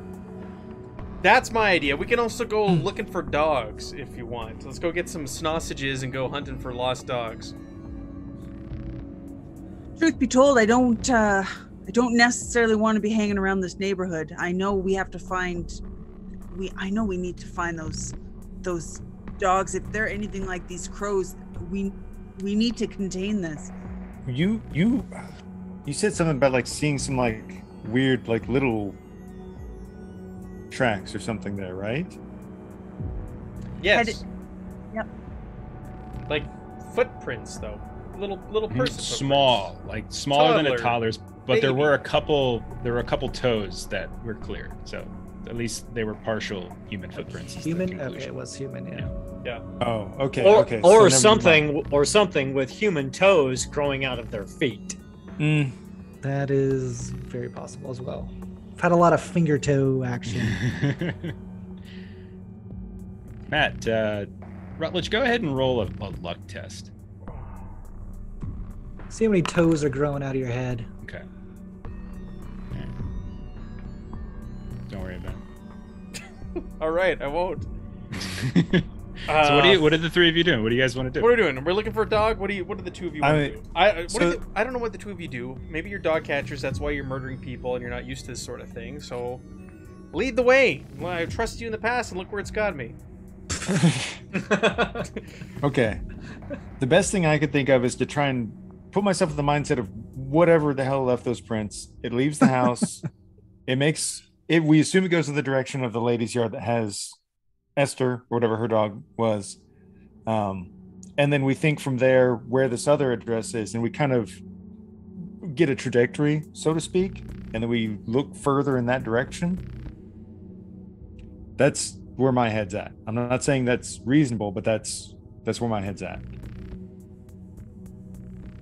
Do you want us to go into the backyard area right beside the crime scene world? No, I'm saying like we think about where the direction would be from where we have our initial weird footprinty nonsense to that neighbor's house, and then out further to where we have this other missing dog, and we kind of like, you connect the dots, you make a line, and then you look a little bit further down that line so that we're not sneaking around where there's the obvious scene. Okay. I'm not saying that's as good as idea as like the private investigator thing. I think he's clearly the smarter one here. Oh, well, he's definitely the most experienced in these I don't know, issues. I don't know what you would call these. An investigation. Whatever. And anyways, I'm scared to call these PIs and go meet up with them for fear that you're going to kill this poor person. What are we going to do? What are you going to do when we meet this person? Did you want me to call? No. You can. No. No. Have it. No. Project. No. Stop. Okay. Doctor. So we're gonna have a no murder cap. No, I have not like murder on my mind. It was a Yeah. Look. Holy smokes. Okay. Again, like I said earlier, I'm not saying I condone what happened. I'm complicit in too, and I'm sorry that happened. But if we're gonna get anything done here, we need to work together and not snip at each other every other minute. So I'm sure you didn't mean to do that. It doesn't mean that it's not horrible that it happened. So I get where he's coming from. I also get where you're coming from. But nonetheless, let's get over it and let's move. Okay. Is that fair? We're here in the neighborhood. Let's look for some lost dogs then. Okay. So you do remember that there was like a green belt behind the homes. You didn't actually go into it. You shot the crows down kind of at the cusp of it, and then you brought them back up. But there's that kind of greenery area. I think Rutledge and Stone both had seen like some of those partial footprints going into the backyard, but you kind of lost it in the grass and everything. You searched for some stuff around one of the neighbors. I think it was McCready's home. You were looking for any signs because she was the one who had the lost dog, of anything around her like fence or something like that. If it was, you didn't see anything specifically. So where do you want to go? Do you want to go to this other place and kind of do the same thing, look around their home? Do you want to go to the green belt? Do you want to go behind the crime scene? Let's go to the green belt. Okay. So since you don't really have anything like specific to track, really you're just kind of doing a kind of a flat search test. So you guys just go ahead and roll search tests then, as you sneak your way as best you can into the back. Ooh, critical success. Wow. Critical, crit success. Okay. Not me. Okay. I didn't crit fail. I just regular fail. So like we draw a line and we go in this direction. Yeah. You you head back into the green belt. There's no, and it's actually kind of it's dark back here, so there's no lights. It's just trees, and there doesn't really seem to be a whole lot of activity. Critical success. So Rutledge, you find as you're looking around, I'm sure all of you've got flashlights out. You're looking. You find more than one what looks like splashes of blood against the trunk of a tree, suggesting that something relatively recently, like you could see what looks like tissue that has been ripped apart of like maybe a squirrel or some other kind of critter, maybe a dog, maybe a cat. But you do find periodic remains, but you don't find like carcasses. You just find like tiny little bits here and there throughout this green belt. As you're looking around, you do notice that the green belt, eventually, as you kind of pass through it, you do realize that it actually opens up onto what looks like a fairly open field area. And you can see like off in the distance to like the southeast, you can see that there appears to be like a home. This looks like kind of not undeveloped area, but it's not been like suburbanized yet. It likely could be an expansion site at some point, but you can see that it looks to almost be like a home and like a small, kind of a small farm, like off maybe a half mile or so to the southeast from here. You also notice that there looks to be some sort of structure in the distance, maybe again about a half a mile just straight east from where you're at. It looks kind of run down, broken down, but you don't see any like other activity in the area. This doesn't seem like to be a well-populated area. And then you have what looks like clear signs of animals being attacked in some way. Attacked? How? Like you said, there's blood, but is there like? There's not enough to go on. Like there's literally no carcasses. Like there's maybe like a couple little tufts of hair. Okay, there's signs like a struggle. Like there's like kicked up dirt or grass or something in the area. Okay. Yep. Is there any clear tracks or trail with a critical success that I can maybe pick up on, or no? No. Okay. Not in this case. Yeah. That's fair. Yeah, it does seem like there's been activity here for more than like a day or so, and so some of these things seem to be like hours old. The color of the hair match Estes or Elliot or Louis Stubbs? You know what? With a critical success, Matt, absolutely. You do actually see that Estes does seem. You see the same kind of like the spaniel colored hair, like kind of like the blondish brown little tufts of. So yeah, it does match. Okay. Tell Raleigh, bag a sample of that blood in that hair. Person, grab what I got. Yeah, I'm sure you have evidence bags and stuff on you. That's fine. Okay. And you said there's like a shack, a rundown shack or something? Yeah, it looks like there's some kind of rundown building, maybe a shack, maybe a trailer, something like that. It's like on a plot of land, and then there's like what almost looks like a farmland. They're about a half a mile or apart. There's it's like big swaths of land. I'm gonna say, let's go take a look at that trailer. Yeah. Okay, so the three of you you move out of the green belt and start moving towards the trailer. Okay, back at the medical examiner's office. Ryder, you're inside again. You bring Duncer back her coffee. She's appreciative. Stone, you're walking the grounds. What is it you want to do, Stone? So Stone's walking the grounds. He's checking out the security features around here, and he wants to try to get access to the holding rooms for the cadavers so he can see where the bodies are being held, what the status of the bodies are, make sure they haven't changed, and then check out the security features in the room. Okay. So he's looking for ductwork, he's looking for access points, he's looking for blind spots. Okay. Why don't you... Let's see. So you're looking for like alternative means of ingress, right? You're not just looking for like, because you can easily find cold storage. Like that's not right. Yeah, no, he's looking for ways to get in and get out unseen without using primary or secondary entrances. Okay. I'll say you can roll. I mean, honestly, you can probably roll. Trying to think of what would work here. I mean, criminology might even work in a situation like this because it's like kind of criminal activity or literally breaking and entering kind of deal. Give it a shot. This could be ugly. Yeah. Oof. It's ugly.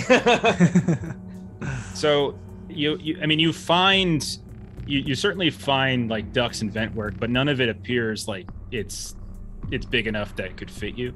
Okay. You do notice that the cold storage area, it's not currently monitored. You do know that the site is monitored. Like there's people, like there's outside. You would presume maybe even you go by the back entrance and you do see that there's somebody on the back entrance of the site as well. And when you find the cold storage area, it's crime scene tape across it. So definitely they would know, like, because there's sealed tape. Also looks to be locked as well, but that's not the worst case. And you know that this is probably the only cold storage area in the medical examiner. So anything that they have is in there. Like anything would be in there.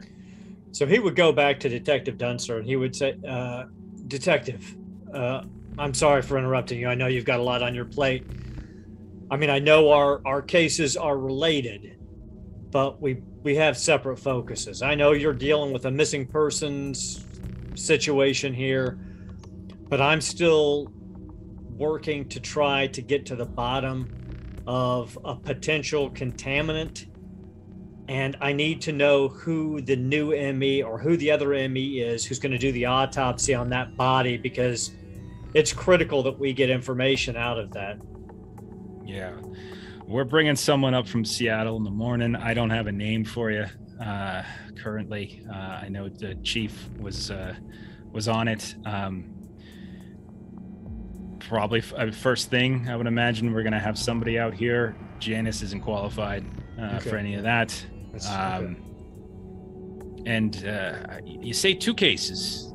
See, kind of working under the impression that this is all one big connected case. You know, just seems like a hell of a coincidence. It may very well be. I mean, but I don't want to get into your local jurisdiction. That's my part. I want to. If you need help, I'm here to help you, but I don't want to overstep my bounds and get into your business without request for assistance. I'm going to be pulling security on the cold storage then, because if they are one case and we've already got one missing ME, I can only assume that whoever's responsible for taking your doctor is after those bodies for some reason. We got to make sure that they stay where they're at until the Seattle ME gets down here. Hey, we're in agreement there. Yeah, they ain't going anywhere, as far as I'm concerned. Let's see, we've got Grant and Daly. Saw Daly out front, Grant's in the back. I think we'll probably, right now we got people moving about. We got a bunch of black and whites out in the streets. They're looking for these 3 folks. They're looking for the doc. From what we saw, he does not look to be in good condition. Could be dead. We don't even know. So we're looking. We got people out. So we've got 2 here. If you're saying you've got personnel that can come and kind of lend a hand, stay vigilant, we're not going to turn the federal government down in a situation like this. Well, I'll definitely be here, and Ryder's going to work in the computer forensics anyway, so we'll decide. I'll see if I can pull in some additional muscle to help support. I know you're probably pretty thin right now. Yeah, we are. I mean, between, man, this isn't even half of it.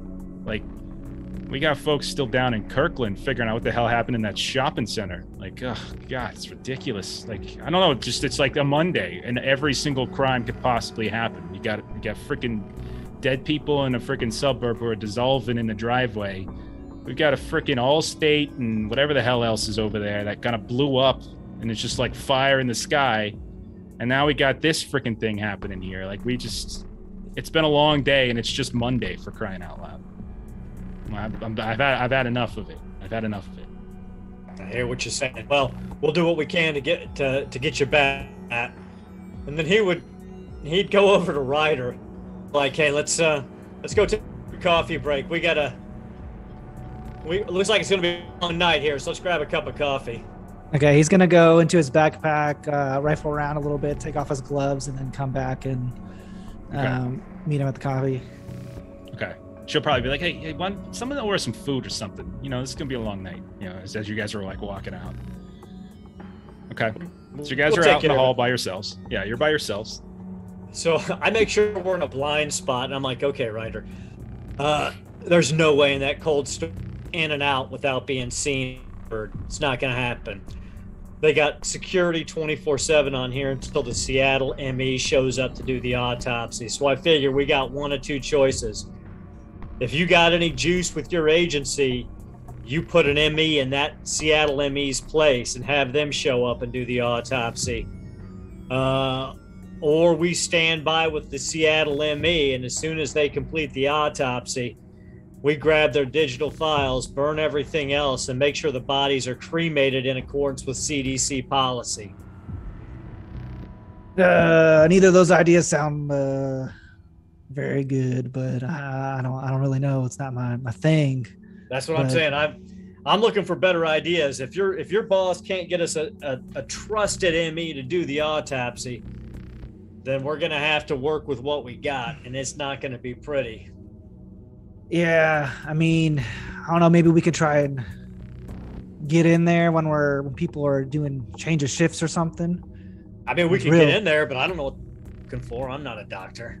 Well, she just said she wanted blood samples, right? So maybe we could do something to destroy the bodies while you're in there and get some blood samples and just come out and we go on our way. I mean, I could destroy a body. It'd be pretty damn obvious that it was destroyed, and it'd be a little suspicious considering that they're searching for 3 people on the federal task force. 2 more show up and the body's destroyed. You know what I'm saying? Yeah, I just don't know how we hide this. Well, maybe make the ME work for us. If we can make the ME think that body is highly contagious, they'll have to burn it before they even complete the autopsy. We get a sample, maybe we dose, maybe we see if we can do something that makes it look like hemorrhagic fever or Ganji fever or something like that. They burn the body before they do the autopsy. We may not get everything we need, but we might be able to get the tissue samples.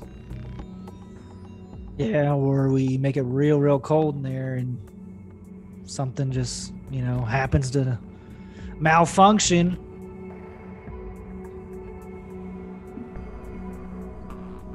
You think about it. I gotta go do this thing. I'm about to seal the deal, if you know what I mean.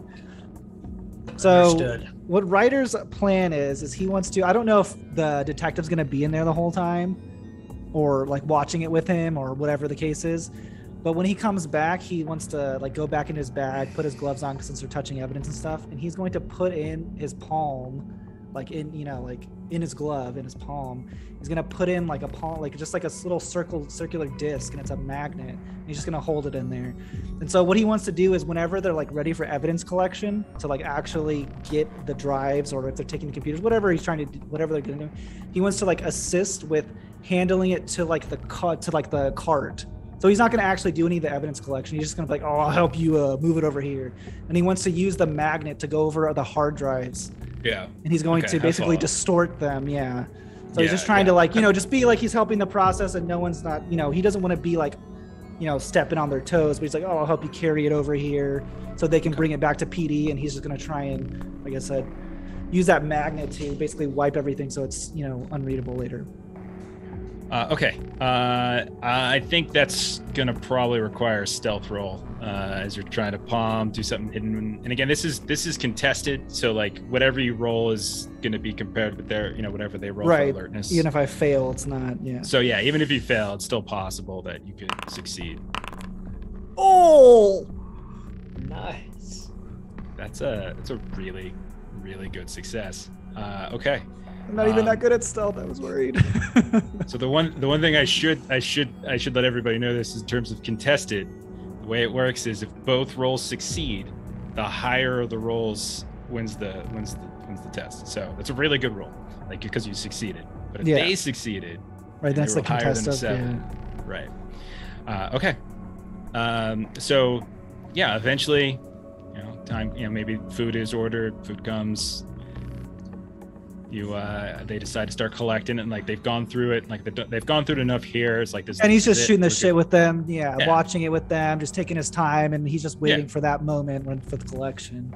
Hey, Stone would walk in because he's still trying to brainstorm his way around this. He walks in, he goes, "So, detective, I've just did a quick sweep of your perimeter. Security looks pretty tight.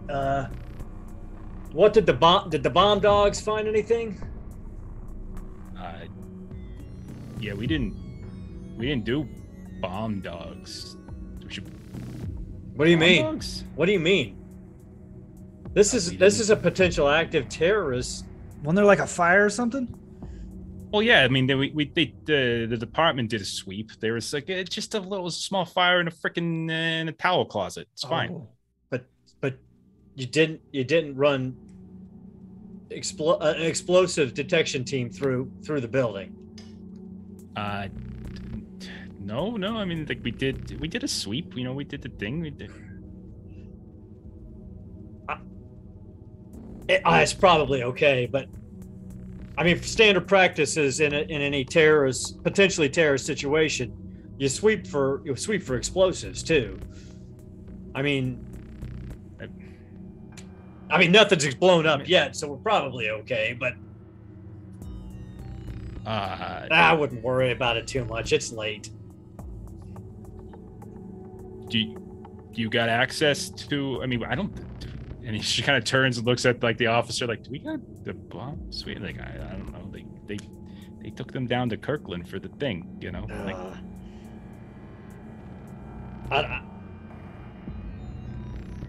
If it was me, I'd pull your perimeter back, set a hard perimeter around the building until you can get these dogs in here. I don't know. I mean, seeing melting bodies and things like that. I mean, to me, that screams some high-level commitment to anarchy. And if they didn't get what they were coming for, they might have left you a present. Roll a persuasion test.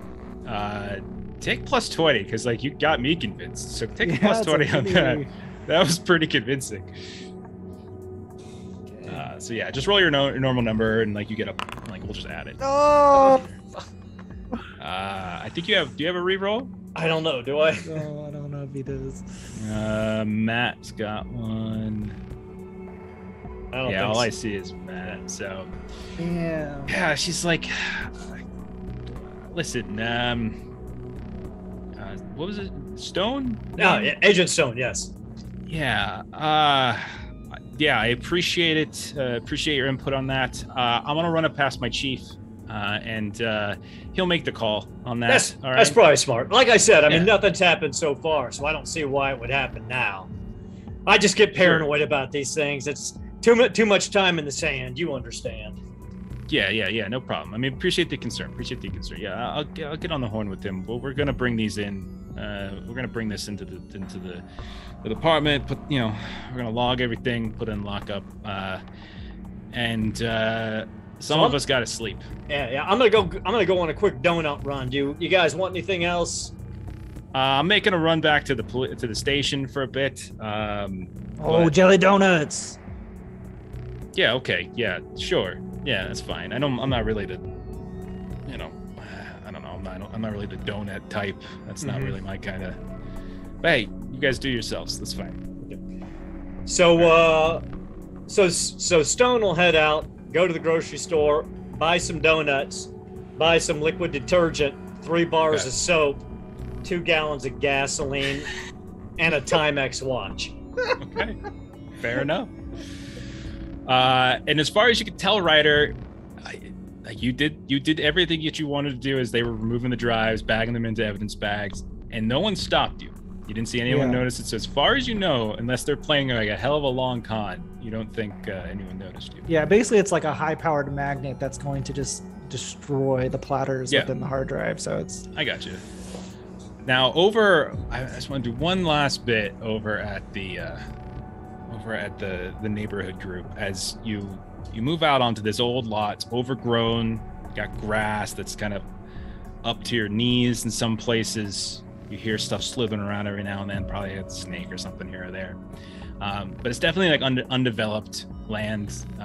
And you move up to what looks like a trailer of some age. Doesn't look like it's in particularly great shape. There's all sorts of graffiti that's on the exterior. Nothing particularly like artistic or impressive or anything like that.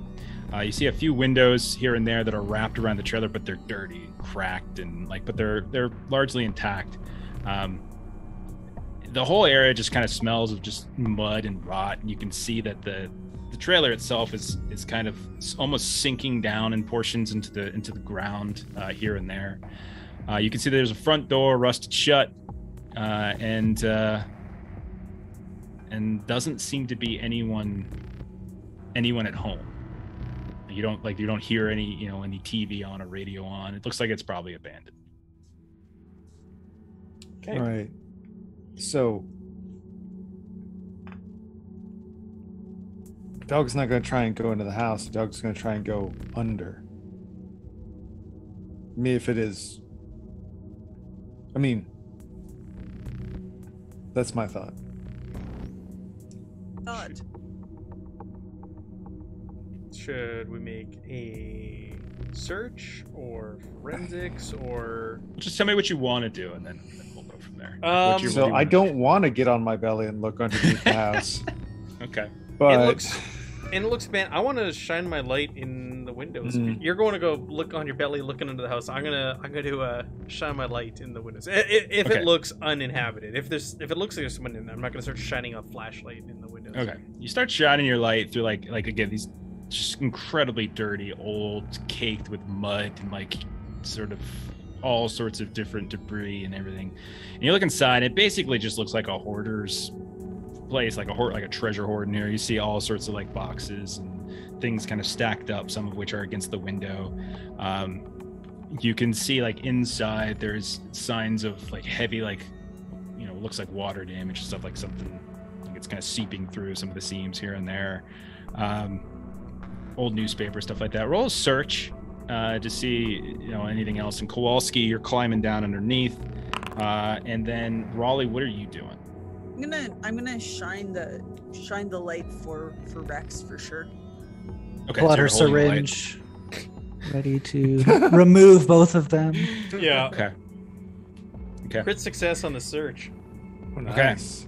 You notice that there does appear to be a hole that's kind of been torn in the floor that seems to go down, and there's all sorts of what looks like relatively recent stains around it, mud stains, blood stains. Hard to see from the outside, but yeah, you can see like the floor, like there's like kind of this semicircular rip in the floor that goes beneath the trailer itself.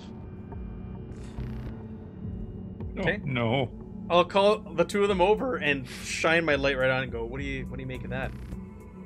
I'm gonna squat down and start poking around at the hole. Are you going in? Not in the hole? Heck No, in the house, in the trailer, his shack. Because I'm Yeah, it's in shining through it's the in window whole on the floor. outside. He's looking through the window. Oh. Well, there's our entry point. And All I'm right. Here, Poochie.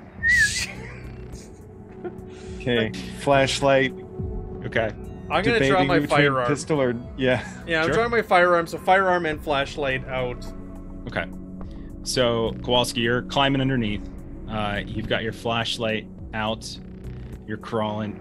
You got mud and weeds. It smells just rancid down here. Just awful. Like it's something worse than mud. But you get underneath and you get to the hole in the bottom of the floor. Kind of shine up. And you can kind of see the same things that I was describing, but just from kind of underneath. You can see the ceiling. You can see what it looks like.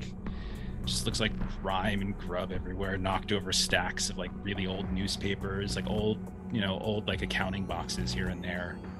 And you can see that the outline of like this broken section of the floor is just like all kind of grimed with mud and God knows what else.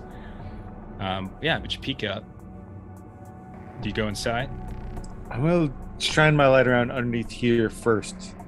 Yeah, Just you look to- around underneath here and it's like mud. Like everything's just kind of wet and damp and muddy. And you can see that there's kind of like moss and stuff kind of growing here and there, or sort of mildew or whatever the hell like grime would cover up underneath here. You don't see like there's no signs of anything moving or underneath the trailer here. I'll wait just a second after the doctor's kind of called out to the dog, and I'll just wait and listen for a second. Okay, Like roll alertness. look up. Okay.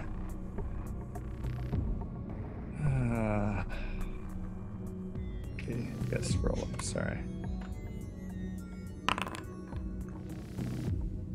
Nice.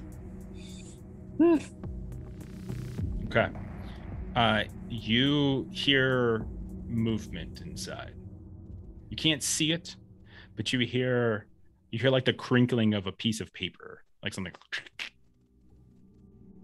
So that I can stay quiet, I'll just kind of like flash my light backwards, back behind me, so they can, you know.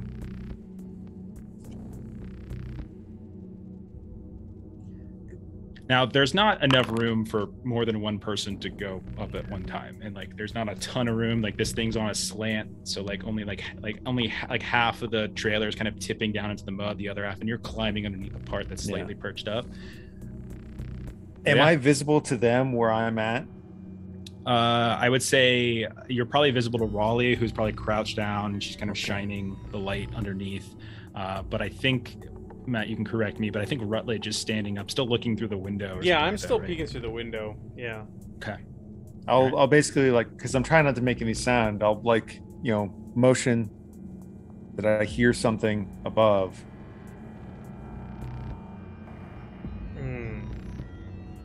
Okay. No. Tell Rutledge.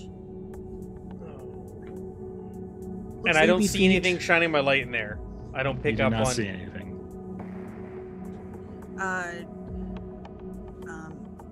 Can we open the door? Should we open the door? I say you should roll an alertness though, Matt. That was a search from before, so roll an alertness. Okay. You unfortunately do not see anything. So just confirming now. Got stealth. Megan, the door, you go over and check the door. It's rusted shut. You could probably force it open. Okay. If I hear her messing with the door, I might use that as my opportunity to try and, as quietly as I can, pull myself up and in. Okay, roll stealth. Oh, God. I'm really nervous.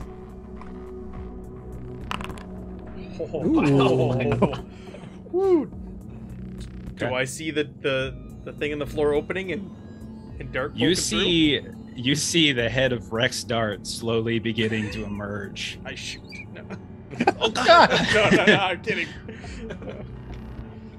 As your head slowly comes up, and you're like you're kind of trying to squeeze because it's tight for you, but you can get through. But you're squeezing, like you're doing that kind of pull your arms together, trying to get your shoulders as crunched together as possible. You hear a crunch behind you. It's obscured for the window. You slowly start to rotate your head around just in time as you see this creature begin to leap out at you. Oh God! Like some kind of spider. How big is it? This human legs? It's like the size of a dog. I shoot. It has what looks like hands of a human kind of sticking out here and there. But you start to count, there's like 5 or 6, and then there's like a leg or a foot sticking out to the side, gangly arms, no face that you can discern. I need both Rutledge and Kowalski to roll SAN. You haven't actually seen this yet, technically, Raleigh, so we can hold off on that. Thank goodness. Okay, SAN. I have a feeling I'm still gonna lose some after seeing this, but. Wow.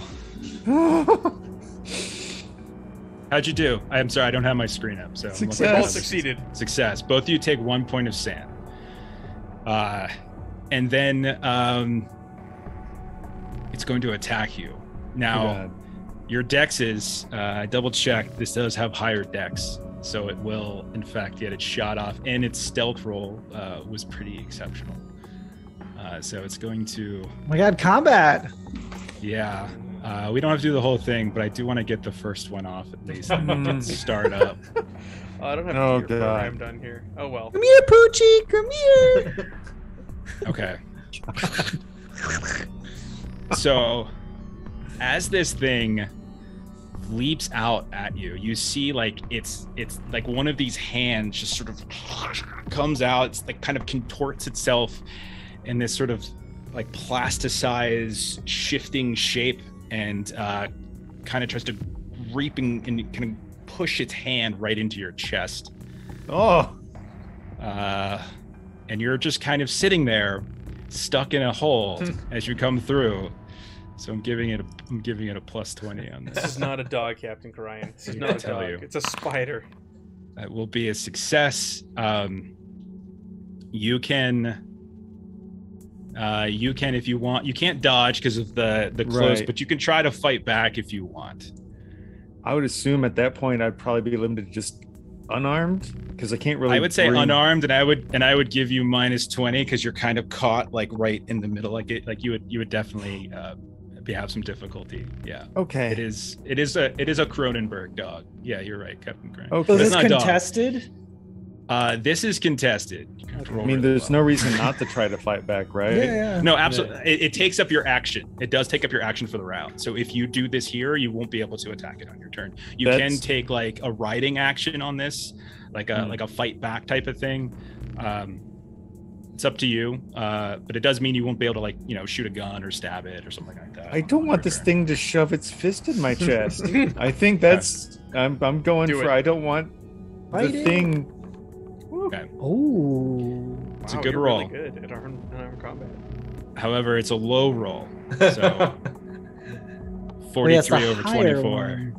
So it's going not to. by how much you beat it by. It's It's whoever. Oh, It's gotcha. if they both succeed. There's rules for whether they both succeed, Mm. both fail, that kind of thing. But if they both succeed, it's the higher roll. And so, like in this case, the 43 I rolled is higher than your 24, and so God. you're going to take some damage. okay. Oh man, that's a So weird mechanic. as this thing reaches out, I think some people call it like a blackjack thing. So like you reaches down, you feel this thing shove itself into your chest, and you genuinely feel like your shirt kind of rip, and you can see the flesh of this bony hand just begins to just reach in, pierce the skin. Ooh. This also You're gonna have toes on your chest. Oh no, I don't want. 3 points of damage for the initial hit. 3, you said? Yeah. Okay. And then another my- 4 on top of it. And as you watch, its hand is now sticking, like almost like it's trying to just grind its way into your chest.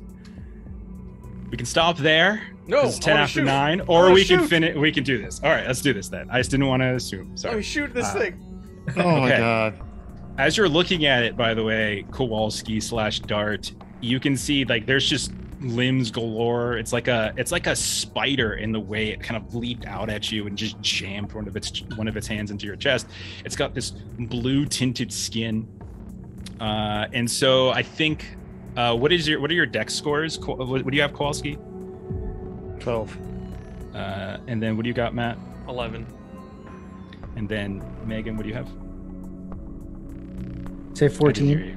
you. 14. Okay, so technically, Megan, you actually would go next, as you hear probably a scream or something from inside, and you're at the door. You can't see anything through the door, though. So I'm gonna try and open this door. Okay. That's going to be strength times 5, as you're just trying to, unless you have like some sort of a piece of equipment on you, but strength times 5 just to try to like tear it open, like rip it open. So I just I roll strength and times it by 5. Yeah, it'll do it automatically. You just hit the strength button, it'll automatically do it. Yeah, so you rip the door open, and there's just this horrible stench that just overcomes you. And you peek inside, and you can see Kowalski there stuck in the middle of the floor, his head partially turned, and this figure that's just gangly arms and legs that's ripping its way into its chest while Kowalski is just kind of staring up at it in a little bit of terror. I need you to roll sand now. Mhm. You have seen it. Fair. Yeah, I picked this because I like the thing. Oh. Go ahead and roll a d6. Ooh. Ooh. Oh. Oh. Take 5 points of Oh, sanity she has a. damage. Doesn't she do a thing? That is a temporary insanity. So whenever you suffer a certain like there's certain cutoff points for this, but because and this makes perfect sense, you have no idea this is a thing that's possible. So All right. So temporary insanity. When you lose 5 or more points of sand in a single roll, you either flee, struggle, or submit. So you just kind of lose kind of control. What would you think is most likely something that she would do? Would she just like sort of like, in this case, that makes the most sense: flee, struggle, or submit? I would run away. Okay. Yeah, that makes most sense. I think so. And so you open it up. Oh, horrible stench. You look over, all these gangly arms and legs are reaching down. It's like the size of a fairly big dog, and it's just grinding its way into him. And the flashlight's there, so it's clear as day. You can see it. Something overtakes you, and you run.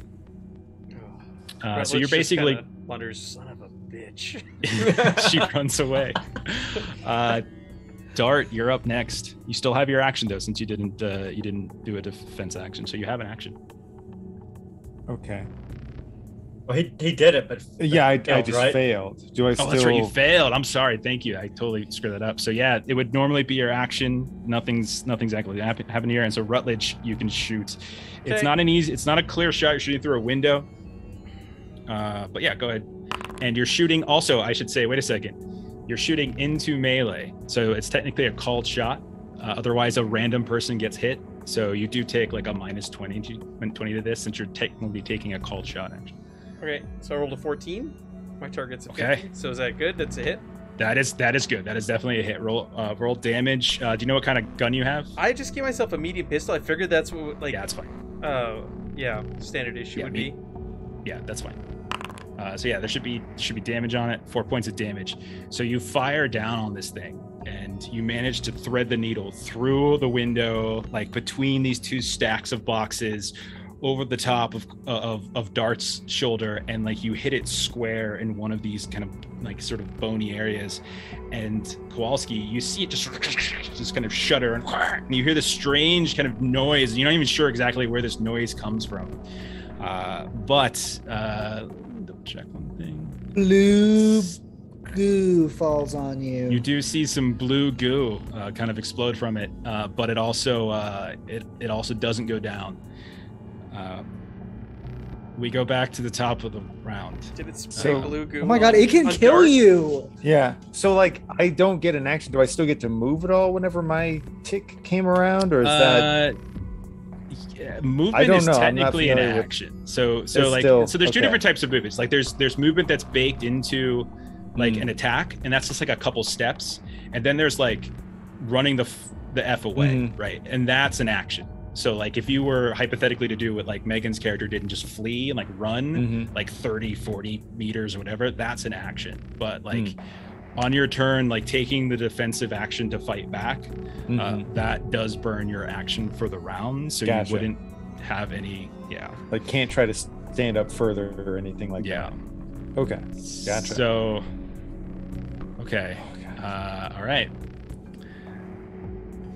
It will attack again. So this very easily could kill you, I think. Because once you go to Right. 0, right, you're done. Yeah. If you're, are you at 1 or 2, by the way? No. What's your? Okay. Yeah. At 1 or 2, you basically go unconscious. Okay. All right. So then it's going to attack. Same situation. Do you want to do your defense?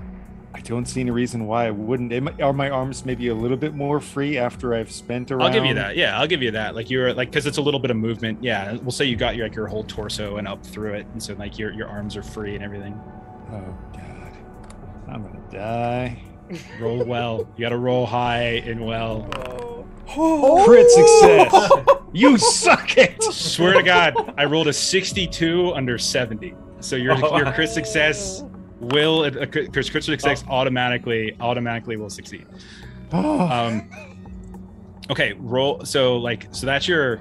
You can basically take a rider action now. Like you can kind of Okay. tell me, is there like when you're doing a fight back thing, like it's not just like dodge is like avoiding damage, Uh-huh. but like you can actually choose to take like knock it down or like hit it back or counterattack. Those are things that you could potentially do with. So I'm not saying it's necessarily the smart thing, but I feel like it's the instinctive thing. And he's an ex-jock sort of thing. I think the first thing that comes to mind is just take this thing and throw it as hard as I think he wants to throw it through a window if he can. He freaks out and he tries to throw it away from himself as hard as he can. Okay, well, there's definitely a window through that's now been cleared by the gunshot. So you're welcome to throw it at that one if you like. I think this because he feels trapped, so he just tries to throw this thing away from himself. My PDF just froze on me. 1 second. Oh god. There's the front door that's open. Okay, so you take no damage. It doesn't predict your rate of range damage. Blah blah blah blah. You can choose one offensive action, so you can basically attack, called shot, disarm, or pin. I think throwing it sounds great, so we're gonna say you throw it.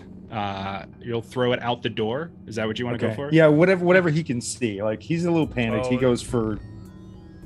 Okay, yeah, and you throw it out the door, and so like it's away from you. It's clear. It's like you throw it out the door, and so you look, Rutledge, as you're like firing in. He gets attacked, but he manages to kind of just like grab the arm as it's coming in for its second stab, and throws it towards the door. It goes stumbling out the door, and it's like you don't even know if it's upright or down because there's feet and hands. It's kind of moving around, and you look at, and there it is, standing right at the base of the door. So Raleigh, you're running. So you basically run until you're exhausted. Dart, that was your turn. Rutledge, it's standing a couple of feet from you. All right. Shoot. Okay. Okay, no penalty or anything this time, just so you know. So success. Roll your damage. Low. It's coming to kill you. Yep, I'm next. Checking one thing. Does it have like a little collar around one of its appendages that says Estes? It does not look even remotely like a dog. It looks like a combination of multiple human limbs. Okay. All right, top of the round. Rutledge is coming for you. You're right there. You're shooting it. Kill him! Yep. It moves towards you, and it's going to attack. No special bonus or anything since it's just 1v1. Okay, this is a new round, so you can choose to take a defensive action, or you can hold off so you can shoot later, but it's up to you. Yeah, I guess I'll take a defensive action, so roll unarmed combat. Yeah, and then you're also in the open, so like you guys, you're outside, so conceivably you could take dodge as well if you wanted to try to dodge out of the way of it. Like I would say the only real dodge that makes sense would be trying to like dive under the trailer since you're looking for cover. So that's up to you if you want to risk that. I'll try to fight back. Okay. Oh. Yes! Wow. I hate to tell you this. I'll screenshot it. I rolled a critical success as well. I rolled a natty 11. I keep thinking low is really good, and it's not. I will snip it just to show you that I'm not lying. No, it's all right. It's all right. All right. Oh my god. One of those things. Is there critical like damage or no? I sure hope not. Well, let's just roll the normal damage. That's first. How much health do you have? So, okay, D4. 1 point of damage on the normal damage. Okay. He has to roll really high. I looked at his health. And then I think what was the other thing? It was a D10. I think he rolled last time. I thought it was a D12. The D4 is the first one, and then there's like a secondary thing that will hit. Yeah, my freaking it's a D10. Okay. 9 on the D10. Oh, he's dead. I'm dead. I'm dead. No, you're not. No. Kowalski, you can see out the window. It's worse than death. You can see out the window. I'll say I'm gonna get transformed into a thing. I'll say that running away, maybe peeking over your shoulder once or twice, you see this you hear the gunshots, you look over your shoulder, and you look, this thing leaps out at poor Agent Rutledge. You see it takes its arm that almost like spears it right into its chest, and as it does so, it just kind of melds as its arms just kind of shove its way, like insinuating part of its flesh into Oh God, Agent what Rutledge. have I done? I've killed again. And then in a horrible, violent motion, rips itself back out, tearing Rutledge apart. And there are now, as far as you could tell, 2 of these creatures that are kind of split apart right on top of the corpse of what once was Agent Rutledge, or what is left, I should say, of the corpse of Agent Rutledge. But you I think still have that's you a still have both your arms though, right? I do. Good point. I think that's a good place to stop on the death You of. got your Are they? Have second they escaped Delta though? The Green other kill 2? this week. What's that? What's Have that? the other 2 escaped, or is Kowalski still in the running? Kowalski getting chased is in the trailer. Okay, so and he's not free it's- yet. Okay. He's not free yet. No, I just want to end on a fun moment. Like, we can keep going, but I feel No, like that's ending good. on me I'm killing glad. Matt That's is a the good perfect point. time to end. Here, I'll go. I'll look this. This is crazy. I can't believe I rolled an 11. I That's was like, nuts. I got this. I crit. Like, he's dead. Da, da, da, da, da, no Damn, problem. that sucks. But then you rolled a 1. I'm like, I feel this is I feel bad about now, because I'm gonna put it in our Garblag. Well, now Matt, you can be the ME from Seattle coming down to Yeah, that's a right? great idea. Oh, that That's would a be great cool. idea. Absolutely. All right. Then I won't have to blow the body up. Yeah, I know. Then we'll actually try and not have to do something really crazy. I just dropped my screenshot just so you can see 11. Oh, And this girl's success man. 1 crit beat the, because otherwise, like, if I had rolled a 12, you would have won, because a crit would be a normal Yeah. success. Yeah. Okay. So that is it for this week. We got back on track, sort of, kind of. Work in progress. One of the 3, if these things can take out Kowalski, All of them. That would be great. Just keep going. it's kind of like, okay, yeah, it's fine.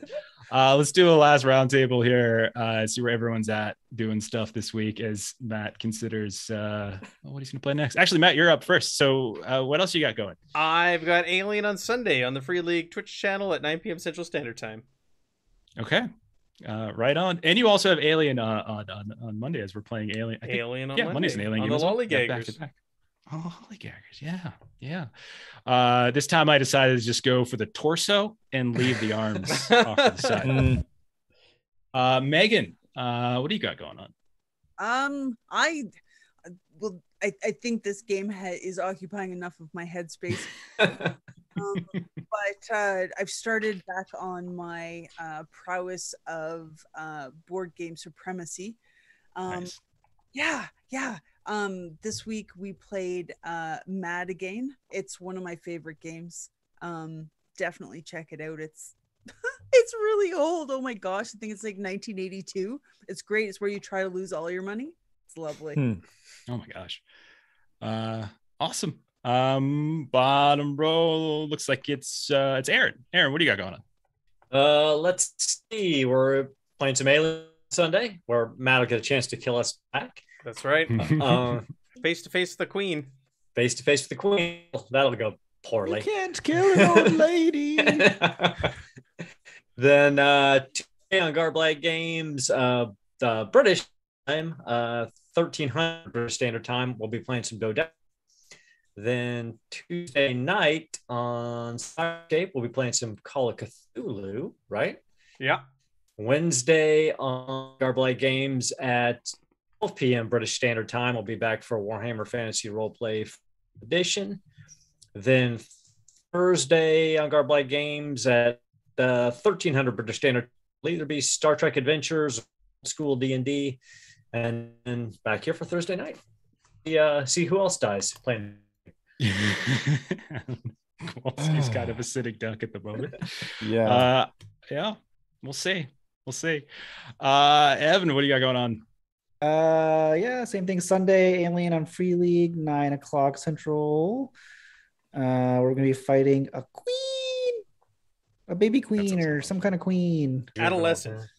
Yeah, so I'm sure someone's gonna die, but Well, see. if anybody attacks the queen with a katana, it might go poorly. So we'll see. Yes. Then yeah, Tuesday on Sirenscape channel, 9:00 Central, we are continuing the Mound with that, and then next Thursday here to watch Kowalski probably. I'll have Jeremy work on a backup character. Yeah, I might have a just in case. That's fair. Oh boy. And then speaking of Jeremy, what else you got going on? Well, sorry, Matt. Please don't shoot me in the back on Monday. You threw it at me, Jeremy. No, it's all right. It's all good.